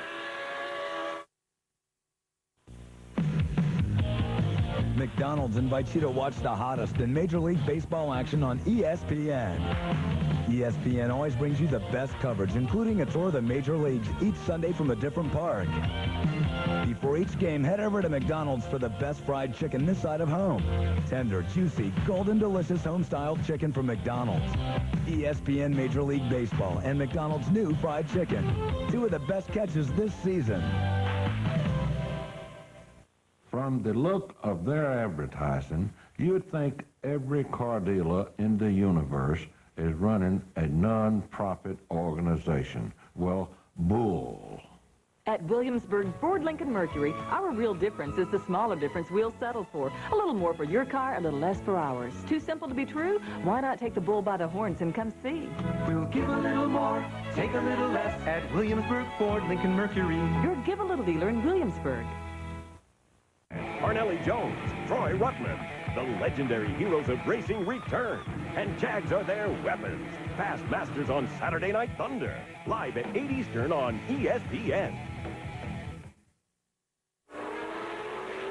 We are back. The packed grandstands with Ferrari flags up top. I kind of expected to see LaRousse or Ligier flags. Tickets for this race, just to walk about, run $60 US. If you want a place to sit, it'll cost you anywhere from about $125 to $200. If you want to park your car and get a pit pass, $450. There is Martin Brundle running in third place with clear track ahead of him. He is slipping back now 17 seconds behind the second place Williams of Alain Prost. 7 seconds behind Martin Brundle. Mark Blundell, his teammate, is doing battle with Ayrton Senna and Michael Schumacher. Of course, Brundle enjoying the luxury of having that Renault V10 in the back. The first four cars, as you saw, were all Renault powered here. Brundle, of course, was able to oust his teammate from that third place position during qualifying. Right at the end of the session, Blundell, in fact, had trouble electrically and was not able to mount a challenge back to him. But this car is a passive car, but it does have that Williams automatic gearbox from last year. So it does have some of the electronic gizmos that makes these cars now perform so incredibly. Here's that battle. Oh, this is another battle. I'm sorry. This is the Ferrari being chased. That is Berger in 16th, being chased by Johnny Herbert in 17th. Thierry Boutsen is in that in that battle, too. You saw him at the back, but now we're back at the front with the conquering Williams. Damon Hill fell back into the clutches of Alain Prost for a while, and then he was able to pull it back out again. 17 laps complete of 72 scheduled. And the Williams-Renault team continues to draw away. Now, keep in mind, Damon Hill has led Grand Prix races previously this year, but he seems to be growing in confidence with every race. He knows now, having taken his first pole, he can do battle with Alain Prost and his 47, 48 victories on even terms. So this should be a great battle if both cars hold together. Whoops, someone's off. Oh, Johnny Herbert. Johnny Herbert gets himself into the sand trap, and he will not get out of there, running in 17th place, which was not something he wanted. He has struggled also this year, or this weekend, but you can see as soon as he gets to the sand trap, the engine cuts, he knows no point staying there, get out of it. And so the entire Lotus team can put it back on the truck. Both Zanardi and Herbert are out. He spins just behind Derek Warwick, so Warwick got by him. Yeah, you can see he lost it under braking before he actually got into that corner. So, I mean, usually when that happens, you see Boutsen go by there. Usually when that happens, it locks up the rear brakes, but that is only speculation because we cannot really see from here. Zanardi said he thought there was something wrong with his active suspension system. Perhaps the same problem plagued the sister car of Johnny Herbert. At any rate, he joins those on the sideline. 4 cars now officially out of the race. We saw Katayama and Zanardi out. Johnny Herbert also out now.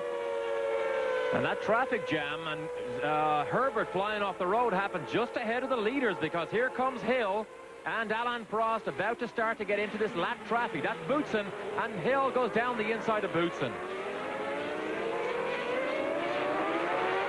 Remember how good Senna was at slicing through traffic whenever he led? Well, now the pressure is on Damon Hill not to make a mistake. Bob, you mentioned it earlier. Confidence is the whole thing that makes drivers go fast or have an off day. And nothing saps your confidence more than compromising your position and maybe hitting or getting into trouble with back markers. Look ahead, you see Williams in blue over the camel yellow on these cars. France is one of the countries that does not allow tobacco advertising. Neither do the next 2 races, England or Germany, so you will not see tobacco ads on the cars or at the racetrack for the entire month of July in Formula One. And next year, you won't see Camel at all. In addition to the Canon team that has abandoned Formula One, Camel has also announced it will withdraw its support from Williams and Benetton. Still in the traffic jam, that's Christian Fittipaldi, Derek Warwick, and believe it or not, Gerhard Berger in the Ferrari struggled all weekend here. He's about to be lapped, and we've only done, what, 15, 16 laps in the race, and he's about to be lapped. This race tells us much about what we will see at both England and Germany. 2 high-speed, all-power racetracks, and these 2 guys seem to have all the power. Prost now looks down the left side. Then he drops back behind. He sees traffic up ahead. Hill goes underneath the yellow helmet of the white Minardi of Christian Fittipaldi. Well, well, is there team orders here? That doesn't look like team orders to me because Damon Hill was asked earlier, will he have to run to team orders? He wouldn't answer the question, but it is believed that at this early stage in the race, Frank Williams will not tell his drivers what to do or handle the situation. Later in the race, he may choose to do that. Working lap number 19, at least the leaders are. Derek Warwick, the next one to come under attack from the Williams pair. There's Warwick. That's the active footwork car they bought. You remember the TAG electronic active suspension system from McLaren. Look at Damon Hill. Sticks his outside wheels off the curb onto the dirt. And Alain Prost has a little look down the inside, but he didn't make it. Oh, now he goes down the inside. He goes down the inside of Warwick, makes it, and now draws a little bit of room between himself and Alain Prost. And that was Gerhard Berger in the Ferrari diving for the pit lane, so there will be a tire change going on his car. He was on the softer B compound Goodyears. There is Berger in the Ferrari pits. Well, he didn't like that. Whatever it was, he didn't like it. It's a Lacey is on the harder tires, and he is still looking good, although he's dropped back a little bit. He's in 8th place at the moment. But opportunity sometimes knocks during traffic jams, and Prost almost pulled one over Damon Hill. From 190-plus miles an hour down to about 30 in first gear, they tiptoe around the Adelaide hairpin, named for the street circuit in Australia that winds up the Formula One season. Now downhill through a flash of left and right, and then a long semi-uphill pull into this very long left-hander. Alain Prost, not a whole lot of extra work in that steering wheel. Prost really has this Williams set up. Now that the battle has cooled down again, we'll all catch our breath and be back live. 15 cars on the lead lap. Michael Andretti just ahead. She was a physical therapist, working with car accident victims in a hospital in Sweden 40 years ago. Yet Margit Ingela continues to save lives the world over. The reason? She instilled her horror of accidents in her husband, who happened to run a car company called Volvo. You may never have heard of Margit Ingela, but maybe you've seen the monument they built to her.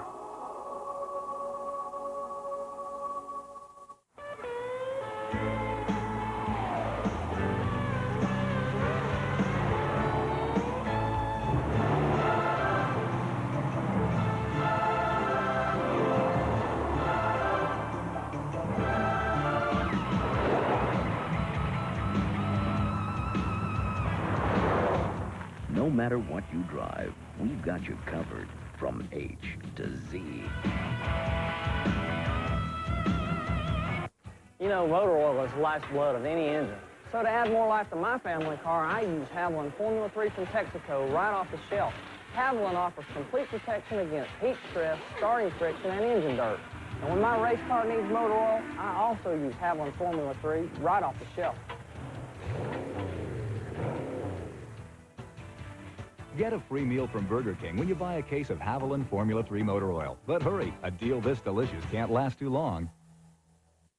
A huge crowd on its feet. You're watching live Independence Day in the United States, Grand Prix Day in France. That water tower in the background is known as the Chateau d'Eau, and it gives its name to one of the corners. Here's how long we are in the race, 30 minutes, 15 seconds and change. Now here is Alain Prost, his teammate up ahead, Damon Hill. They run 1-2 in the race. We've lost a couple of cars. Fabrizio Barbazza has dropped out of his last race for Minardi. He has run out of money to bring to the team, and so the former IndyCar Rookie of the Year is done, at least for the moment, in Formula One. Mark Blundell from the Ligier team went off at the Estoril corner and nosed it into the tires. He is out as well, and that will be a huge disappointment to this big crowd.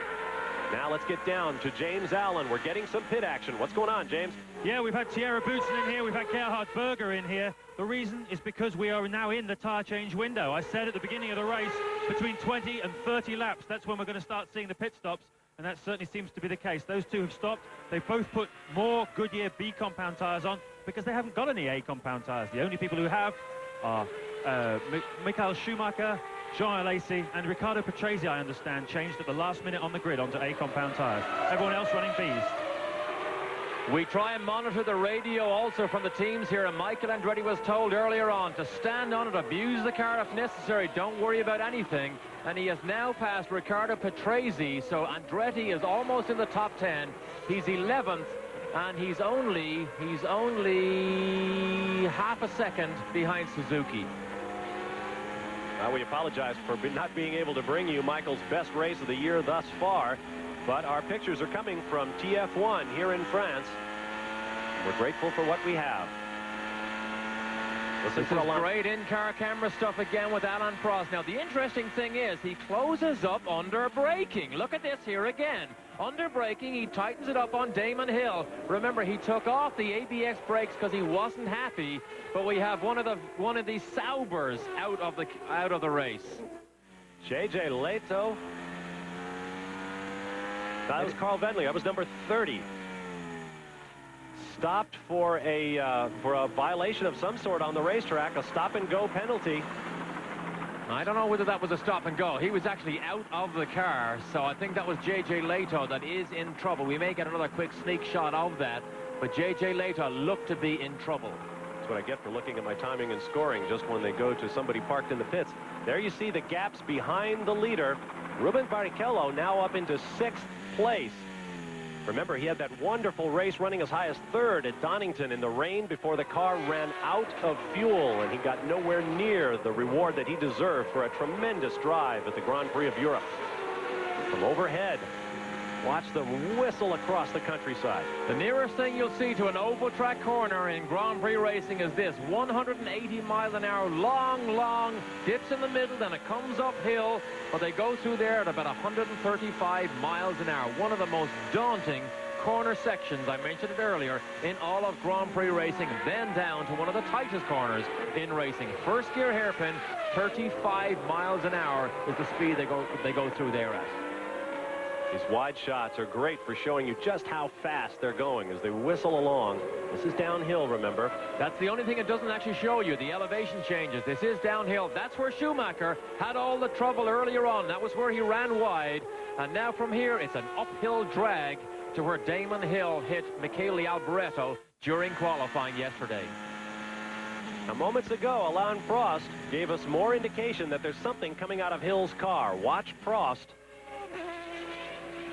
on the straightaway, reaches up to wipe his visor. He apparently is out of tear-off shields, so he's going to have to put up with it. Sometimes he's not actually out of tear-off shields, but if it's not bad enough, rather than take it off, he'll try and wipe it, get away with it until he really is in an emergency situation if he does have that tear-off still on. So sometimes they try and keep it as long as possible. But Tracy is in the pit lane. Down to James Allen. Riccardo Patrese in the pit lane. He only had one set of A compound tyres, which he used at the start of the race, and they've just put on a set of Bs. He's back out there. Well, we're either seeing tremendous beatings being taken by these Goodyear tires, or else drivers are just doing anything possible to try to get a little bit more traction. Once again, Alain Prost comes right up behind Damon Hill. Is Prost perhaps abusing his car a bit in doing that? Look at this. Third place, Martin Brundle is pitting. Running in third place, and he's forced to make a pit stop. Much more pit action early in the race than we anticipated. This might mean they'll make 2 pit stops. You barely get time to talk over a pit stop in Formula One because it happens so fast. 6.1 seconds to get 4 new tires. And as you saw from that picture, the mechanics barely have time to get out of the way before these drivers drop that clutch and launch like a fighter jet off an aircraft carrier. We're calling Canada. Ayrton Senna had a 4.7-second 4-tire pit stop. Absolutely phenomenal. I can't ever remember one quicker than that.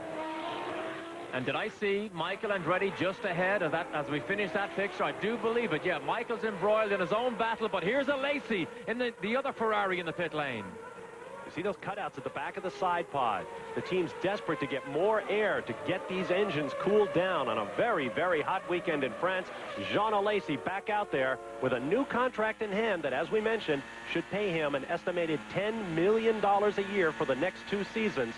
Alesi was reportedly talking to the Williams team about possibly joining Alain Prost, but I would imagine when he took a look at the offer from Ferrari, he said, well, I think I'll just go with it. Now, Damon Hill getting a little squirrely. Gets a bit squirrely, under braking. That was the rear brakes, just momentarily locks up. He corrects it. He's corrected, but now Ayrton Senna. Senna makes a pit stop, running third, running fourth. Ayrton Senna in the pits. He's got his visor down. Michael Schumacher arrives at the same time. He's in front of him in the pit lane. Ayrton Senna's changed his tyres and has rejoined the race. Michael Schumacher now down off his jacks. A slight delay at the right rear, and he rejoins. Very fast action down here in the pit lane. Absolutely fast is the word. It looked like Senna got another blistering tire stop, so to speak. The amazing thing is, in Formula One pit stops, so much happens. There's no speed limits, and you got a view there of the cameramen and journalists that walk up and down the pit lane doing their job. It just staggers me that nobody gets hurt. But there's Michael. He's in his own battle. Oh, he's in the pit lane. They're all in. It's a traffic jam down the pit lane. James Allen will be busy. James. Everybody coming in now. We've got Michael Andretti. We've got Damon Hill, in fact. Michael Andretti comes in, looking very calm, just lifts his visor up. His eyes absolutely alive with passion. He really is fired up for this race. Slight storm, he's got it away now, just in front of Damon Hill. Will he hold him up in the pit lane? I don't know. And we're away on our TF1 World feed. I watched that as they both came down the jacks together. I thought, what is going to happen in the pit lane? But apparently, all is well. Alain Prost now climbs into the race lead, and it remains to be seen whether he will stop. And now here is the master at preserving his tires. I mean, so often he goes further and faster than everybody else because the Goodyear engineers will tell you, anytime you ask them, one of the best drivers at preserving tires and making them last is this man here, Alain Prost. Will he stop or will he stay out?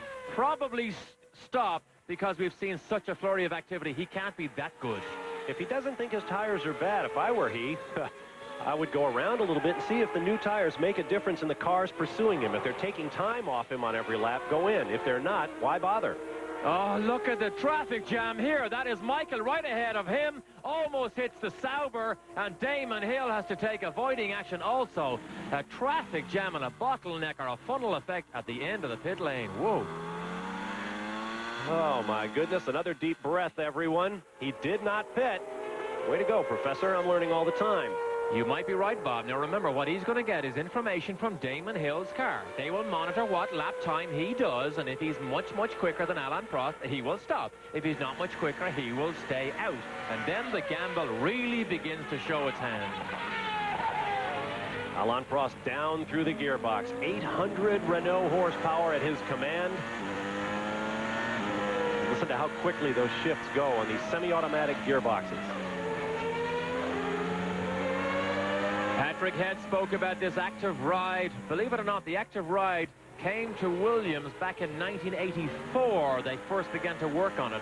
But he said one of the problems on straight lines like this here, there is no feel in the steering. There is no feel because the suspension continually corrects itself, and that is very unnerving for the driver. When you turn the car and load it into the corner, then you get all the feel back. And he said that was one of the big problems Patrese could not cope with last year, but Nigel Mansell, it never bothered him because he had this ability just to drive whatever he gets into as fast as possible. Alain Prost is in the pit lane, and James Allen is there to see him. The Williams mechanics have been waiting for this for about 2 laps. In fact, ever since Damon Hill came in, Prost comes in nice and gently. I can't see him from behind the mechanic. He doesn't raise his visor. He's just sitting there very sedately. I can just see his eyes through the visor. Very calm. Not a terribly fast stop, but Prost safely back out on the racetrack. And you heard him rev that Renault up to about 13,000, I guess. He was not going to risk it. This race is going down at a furious clip. We have 6 cars on the lead lap. Rubens Barrichello is up into the 6th and final points-paying position. Now, McDonald's invites you to watch the hottest in Major League Baseball action on ESPN.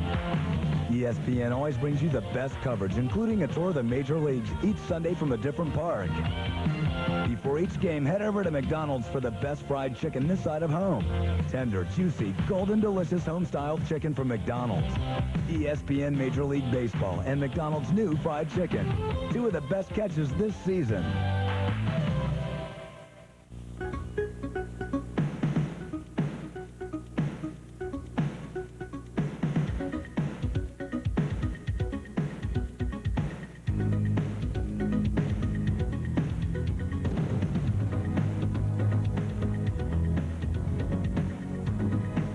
People that bought our house sold their house through for sale by owner. Then, of course, I sold mine and closed on my house through for sale by owner, and I turned right around and I bought another house through for sale by owner. Years ago, Arnold Palmer won his only U.S. Open title by beating a college kid named Nicholas. Now they return to the same course with a new crop of golf's elder statesmen, shooting for the most prestigious prize in senior golf, the U.S. Senior Open Championship. See the first 2 rounds live, Thursday and Friday, only on ESPN. we are back live at the Grand Prix of France at Manicourt. There is Luca Badoer, the reigning Formula 3000 champion, now driving for the somewhat pathetic, I must say, Lola Ferrari team. The Scuderia Italia, they have announced they will not have Ferrari engines next year, and they will in all likelihood not have a Lola chassis either. There you see. Looks like he's lost drive in one half shaft or something. No, there's a rear suspension broken there. You see the way the car twitches at the back? That left rear looks as if it is actually broken, and he wasn't able to manage to drive it back to the pit lane. Luca Badoer and Michele Alboreto have been suffering along with the rest of their team. Now look where the Williams teammates are. Alain Prost and Damon Hill running 1-2, nose to tail. Hill probing at every opportunity for a pass.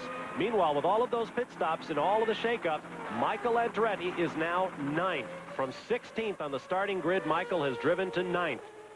Ahead of him, it is Prost, Hill, Brundle, Senna, Schumacher, Barrichello, Comas, and Alesi.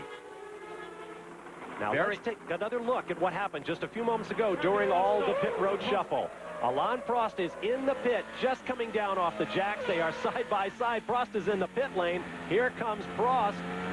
Now that's Hill. There's Prost right ahead of him. He just appeared from the left of our screen. And look how quickly he gathers him up. And he tries to go around the outside. He doesn't make it. Doesn't quite pull it off. And that cost him the lead of the race. I would have thought on warm tires, remember, he did a full lap. He did 2 laps, in fact. That, well, maybe it was too risky. Who am I to say that? But he didn't quite get the lead. And now Prost controls the race. The pass was made in the pit lane. Michael Andretti, in case you're wondering, has 3.8 seconds to make up on Jean Alesi before he can do battle for 8th place. Now, Ruben Barrichello, remember the 21-year-old Brazilian, runs for the Jordan team in 6th position. That pays 1 championship point, and it is a very, very needed point. And you can't imagine how much money that 1 World Championship point is worth, because Eddie Jordan, this is halfway through the season, and Focus distribute their travel fund and their benefits from here on in. Jordan is on the bubble, as we call it in America. If he doesn't score a point here, he is off their FOCA list. You know how much money that is worth in travel and benefits and in television rights alone? 1 point. Did he hit right there? Did he hit Derek Warwick? Almost looked as if he did. But it's worth $1.8 million for the second half of the year for television rights and transportation if Jordan does not score in this race. How valuable can a World Championship point be? But he's in 6th place as we speak. Now Derek Warwick about to be overtaken by Michael Schumacher, it appears. Remember, Derek is driving and trying to become familiar under racing conditions with a fully active car now, using the Tag McLaren active suspension system bought for the footwork team. Derek has struggled with it. In fact, Mika Hakkinen, the 3rd driver for the McLaren team and a man who's familiar with the system, shook down the footwork car. Derek Warwick's not sure. He didn't like the feel of the active car, as drivers normally do. It takes a bit of time to get confident with this car. Now, this is the first time he's driven it. Suzuki tested with this car, and interestingly enough, he's been faster than Warwick all weekend here. But Martin Brundle, we see him there, Senna and Schumacher. This is a great fight here still.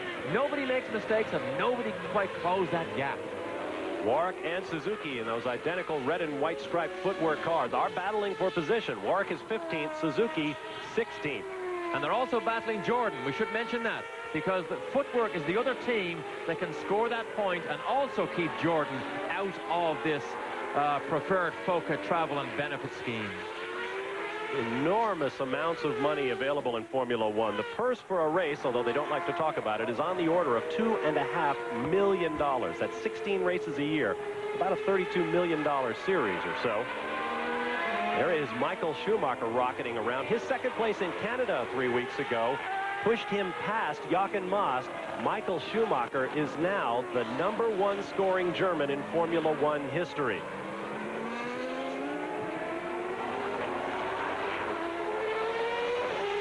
Now you're on board with Ayrton Senna. I mentioned that he has a contract. Nobody knew it before we got here. Our James Allen caught up with Senna before the weekend began and asked him if there was a chance that he would not finish the season. That possibility exists up until 2 days ago. But when we finally then managed to put together the deal that we agreed verbally early in the year with the team, finally on paper, to secure the remaining of the season, the rest of the season, that's no longer a possibility. I believe now we are all on the same frame of mind, and it's our intention as a team to do our very best all the way to the end. So we will have Ayrton Senna, the 3-time world champion, in the McLaren Ford the rest of the year. Let's sit on board now and listen to the 3-time world champ at work.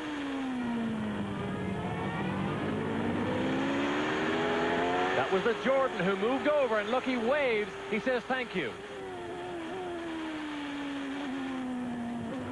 That's Brundle right ahead of him. Big correction. And that is for position. Brundle's 3rd, Senna's 4th. There goes Billy Bob Brundle, as he came to be known, driving the International Race of Champions in the United States. Got a LaRousse in front of him, and a Ferrari ahead of that. Did he get held up here? That's the V12 Lamborghini now against the V10 Renault engine, and Brundle moves to the outside and seems to just about gets by him. Senna, does Senna get an opportunity here? Yes, he does. Oh, Oh, he's over the curb. Almost gets squeezed out by Philippe Alliot. Philippe Alliot wearing a helmet with the white with red and blue stripes. He says he got the color design from Chris Amon, one of his great racing heroes. Super slow motion now from French television of Martin Brundle in the Ligier. They've used this all weekend here. Now look how much Senna closes up. But that super slow-mo very often shows you the cars crashing over the curves, and you can see the abuse that they take. We may see that later. Oh, Senna getting right up behind that Ferrari. And there goes Damon Hill running in second position. There's Alain Prost. The two are still in lockstep. And look at the stream of oil on the side pod of the number 2 Williams of Alain Prost. That's almost a familiar sight now. You can almost read how the aerodynamics goes over the top of that car and down the side, which could give rival designers an indication how they set this car up. But look at Damon Hill now. Closes that gap and still hangs on to the tail of Alain Prost.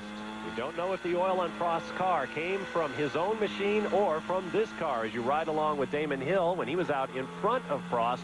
A question mark. Are the Williams cars healthy? We'll be back in just a moment.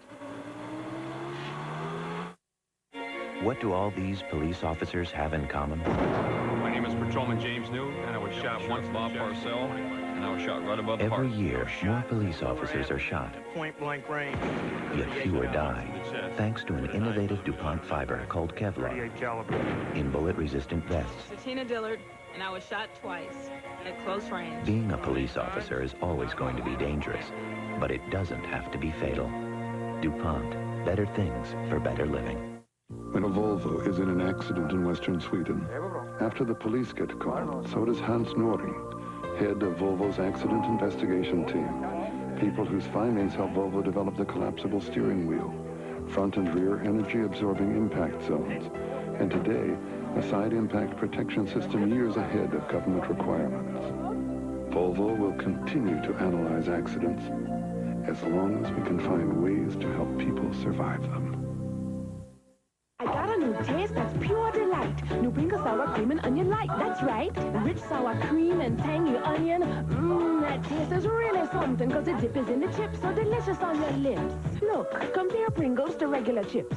Pringles have less fat and they're less greasy too. The proof's in front of you. So grab a bunch of this, not that, and get a whole lot of taste and less of the fat. New Pringle sour cream and onion light. That's right. Once you pop, you, and you can't stop. Bob Charles shot a 566 yesterday. He's number 1 on the money list with 2 wins this year. Can he increase his lead? Lee Trevino and Mike Hill knocking on the door. 14 golfers within 3 shots of the lead. Join us. Final round live coverage today at 2. In the little town of Manicourt, there was once a small racetrack used for karting events and the odd Formula 3 race.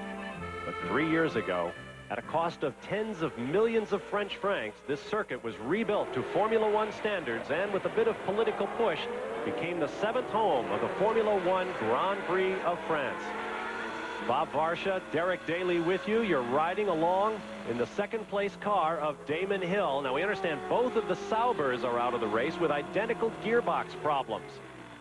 Look at this under braking. We saw Alain Prost have the advantage earlier on, and now it seems to have gone Damon Hill's way. Now, I know cars close up under braking, but he definitely makes up more than the normal amount under braking. The only problem he has is Alain Prost very seldom ever makes mistakes in this situation. Hard on the gas. Revving to some 15,000 RPM, 245 RPM per second or thereabouts. All the corners are called by name here, not by number. That was the chicane, and the last turn is Lycée. Then they fly down to Grande Courbe, if I pronounce that properly. They use the name of Racing Circuit. This is Estoril. The long corner because it resembles a corner like this in Estoril. And then they shoot up this long back straight, and the kink here, well, what's a kink called? It's called golf. So I suppose it's a dog leg. There is a golf course on the property. Look at that huge crowd in the background. Now Damon Hill closes up a little bit on his team leader, Alain Prost, with those streaks of oil on the side pod that have to make you wonder. Give you an update on Michael Andretti. We follow our scoring monitor here. He was chasing Jean Alesi. The last 3 laps, 2.7 seconds. Then it went down to 1.7 seconds. And now he's got by. Andretti has got by Lacey. He is now in 8th place. Michael Andretti having his best race of the year. Michael Andretti just 5 seconds behind the 7th place car of Eric Comas. Then another 16 seconds up the road is Rubens Barrichello in the 6th and final points paying position. So Michael Andretti having a terrific drive, and we wish we all could see it. Alain Prost up ahead there, the most successful driver in Formula One history, and perhaps the most successful driver in the history of the French Grand Prix. 5 victories in all. Should he win today, it will not only be his 49th, bringing him close to the previously unimaginable 50-win mark, it would also be his 6th in the French Grand Prix.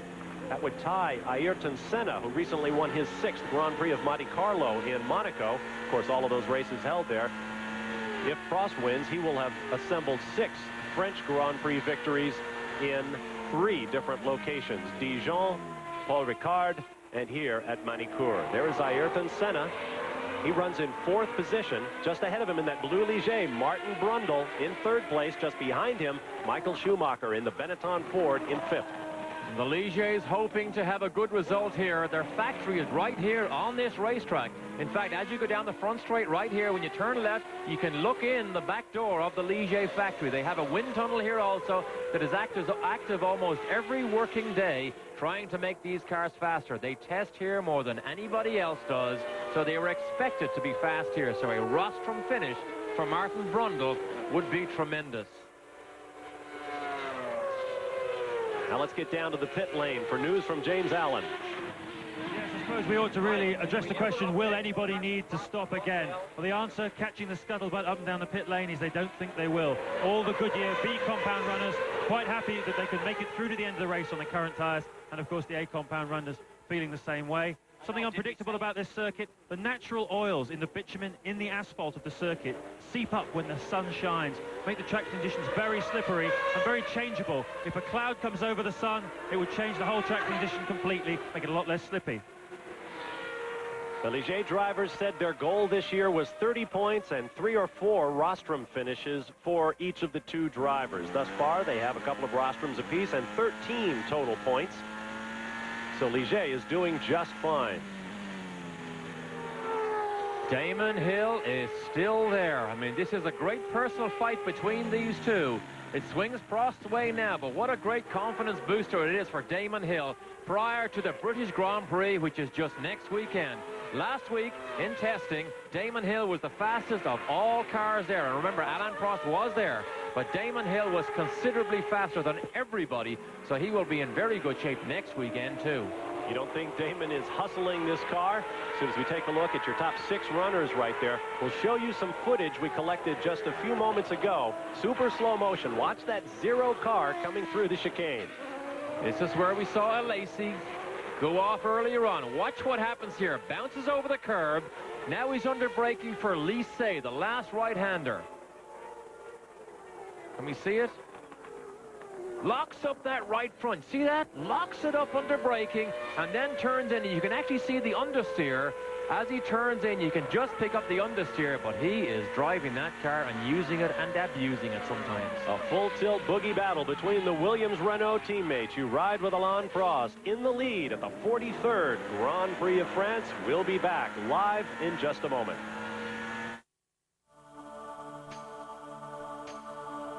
If you can't wait, you need the News Weekly of Motoring, Auto Week. If you can't wait for driving impressions, get Auto Week. Auto Week drives them all and tells you about them first. If you can't wait for car news, get Auto Week. Auto Week covers it all. The great old cars, the auto shows. Auto Week's columnists are controversial and fast. And if you can't wait for racing news, get the News Weekly of Motoring. Auto Week races to bring you the winningest coverage first. If you can't wait, get Auto Week, the News Weekly of Motoring, now. Call 1-800-828-4100 for a full year. 52 issues at the special TV price of $19.95. Just 38 cents an issue. Save $80 off the cover price. You've thought about it. Stop waiting. Do it now. Call 1-800-828-4100 for the News Weekly of Motoring.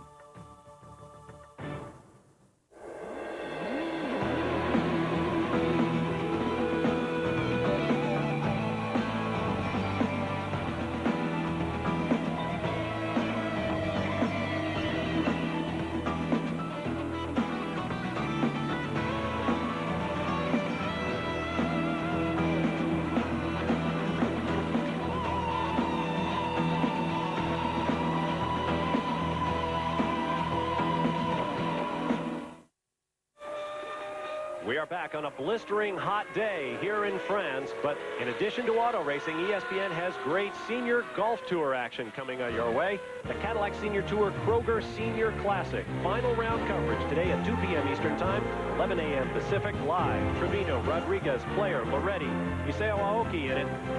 $127,500 to the winner out of a purse of $850,000. Cadillac Senior PGA Tour provides great action all year long. Kroger Senior Classic final round today at 2 p.m. Eastern here on ESPN.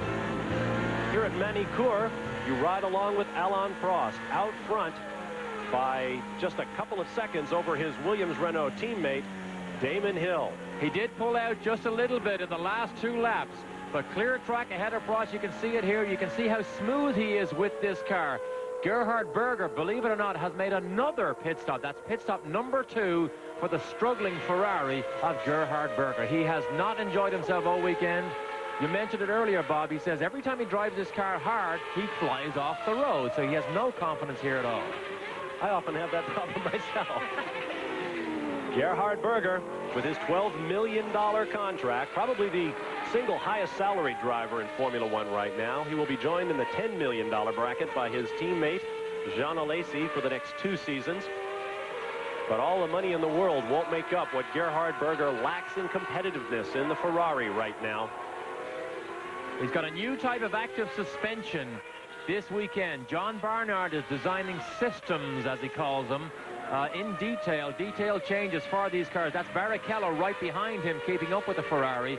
But Berger and Jean Alesi, now that he's signed for another 2 years, are just waiting for John Barnard to come out with his new car next year. Close eye, or a trained eye, if you look at this Ferrari, notice the aerodynamic devices they have on the bottom of the side pods. Very similar to what McLaren have had or introduced this year. It actually adds to the airflow around the side pod, creating more efficient airflow and better downforce. You might see it as you go through the screen here. We're a bit far away, but they have not well, we called them barn doors earlier. They're very small. Now here is Michael Andretti. Michael now running in, where's Michael? 8th place behind Eric Comas, and he's begun to drop back. Only the top 5 cars at the moment, who are mainly in clear road, are lapping faster than Michael. He is catching Eric Comas, and we will try and keep you updated as much as possible as Michael closes in. Andrea De Cesaris pulls aside in the Tyrrell to allow the battle between the footwork teammates, Derek Warwick and Aguri Suzuki, to go on. Suzuki, I thought he was looking down the inside there. Here comes the race leader, Alain Prost. There's the 0 Williams-Renault of Damon Hill. That's De Cesaris in the middle, in the Tyrrell. He moves over. It's often very difficult to get by De Cesaris. In fact, he didn't move over. Damon Hill was forced to go around the outside. De Cesaris so lucky to even be in this race. The very last lap of the last qualifying session yesterday, he just pulled out enough to bump Michele Alboreto out of the race.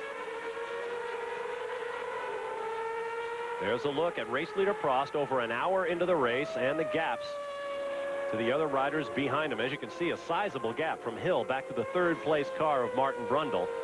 Brundle about to come under assault from Ayrton Senna. On board again with race leader Prost. If you think they're dominant now, there was some more bad news for all his competitors, or all their competitors this weekend. News of a new chassis dyno became known, that Williams have just fitted a new chassis dyno to their workshop. It basically is a dyno that sits in 3 feet of solid concrete, and they can now monitor the aerodynamic loads and the suspension movement before the car ever leaves the workshop. So Williams continuing to develop more new sophisticated means of measuring what this car does under load to try and make it ever faster. One of the Benettons back in. This is Michael Schumacher. Oof, just got that jack out from underneath. It is a harem-scarum time down there. I cannot understand how people do not get hurt. I mean, maybe they're just aware. They're more aware of what can happen, and they just watch out for each other and themselves. But it's phenomenal, the amount of people down in that pit lane. Now, Prost and Hill have been trailing the footwork pair for a while now. Now, that is an interesting thing. Yeah, they can't quite claw their way by. That's Suzuki. That's Derek Warwick just ahead of him. Now, Prost was 1.7 seconds ahead of Damon Hill just 2 laps ago, but look what happens as soon as they get into traffic. But here you go, V10 Mugen Honda versus V10 Renault. It surely shouldn't be a battle. Let's watch as they swing through the Gulf corner. And they will pull underneath Suzuki. Risky move. Did you see what Damon Hill did? He just got it locked up in the rear again under braking slides, and he was just hoping that Suzuki saw him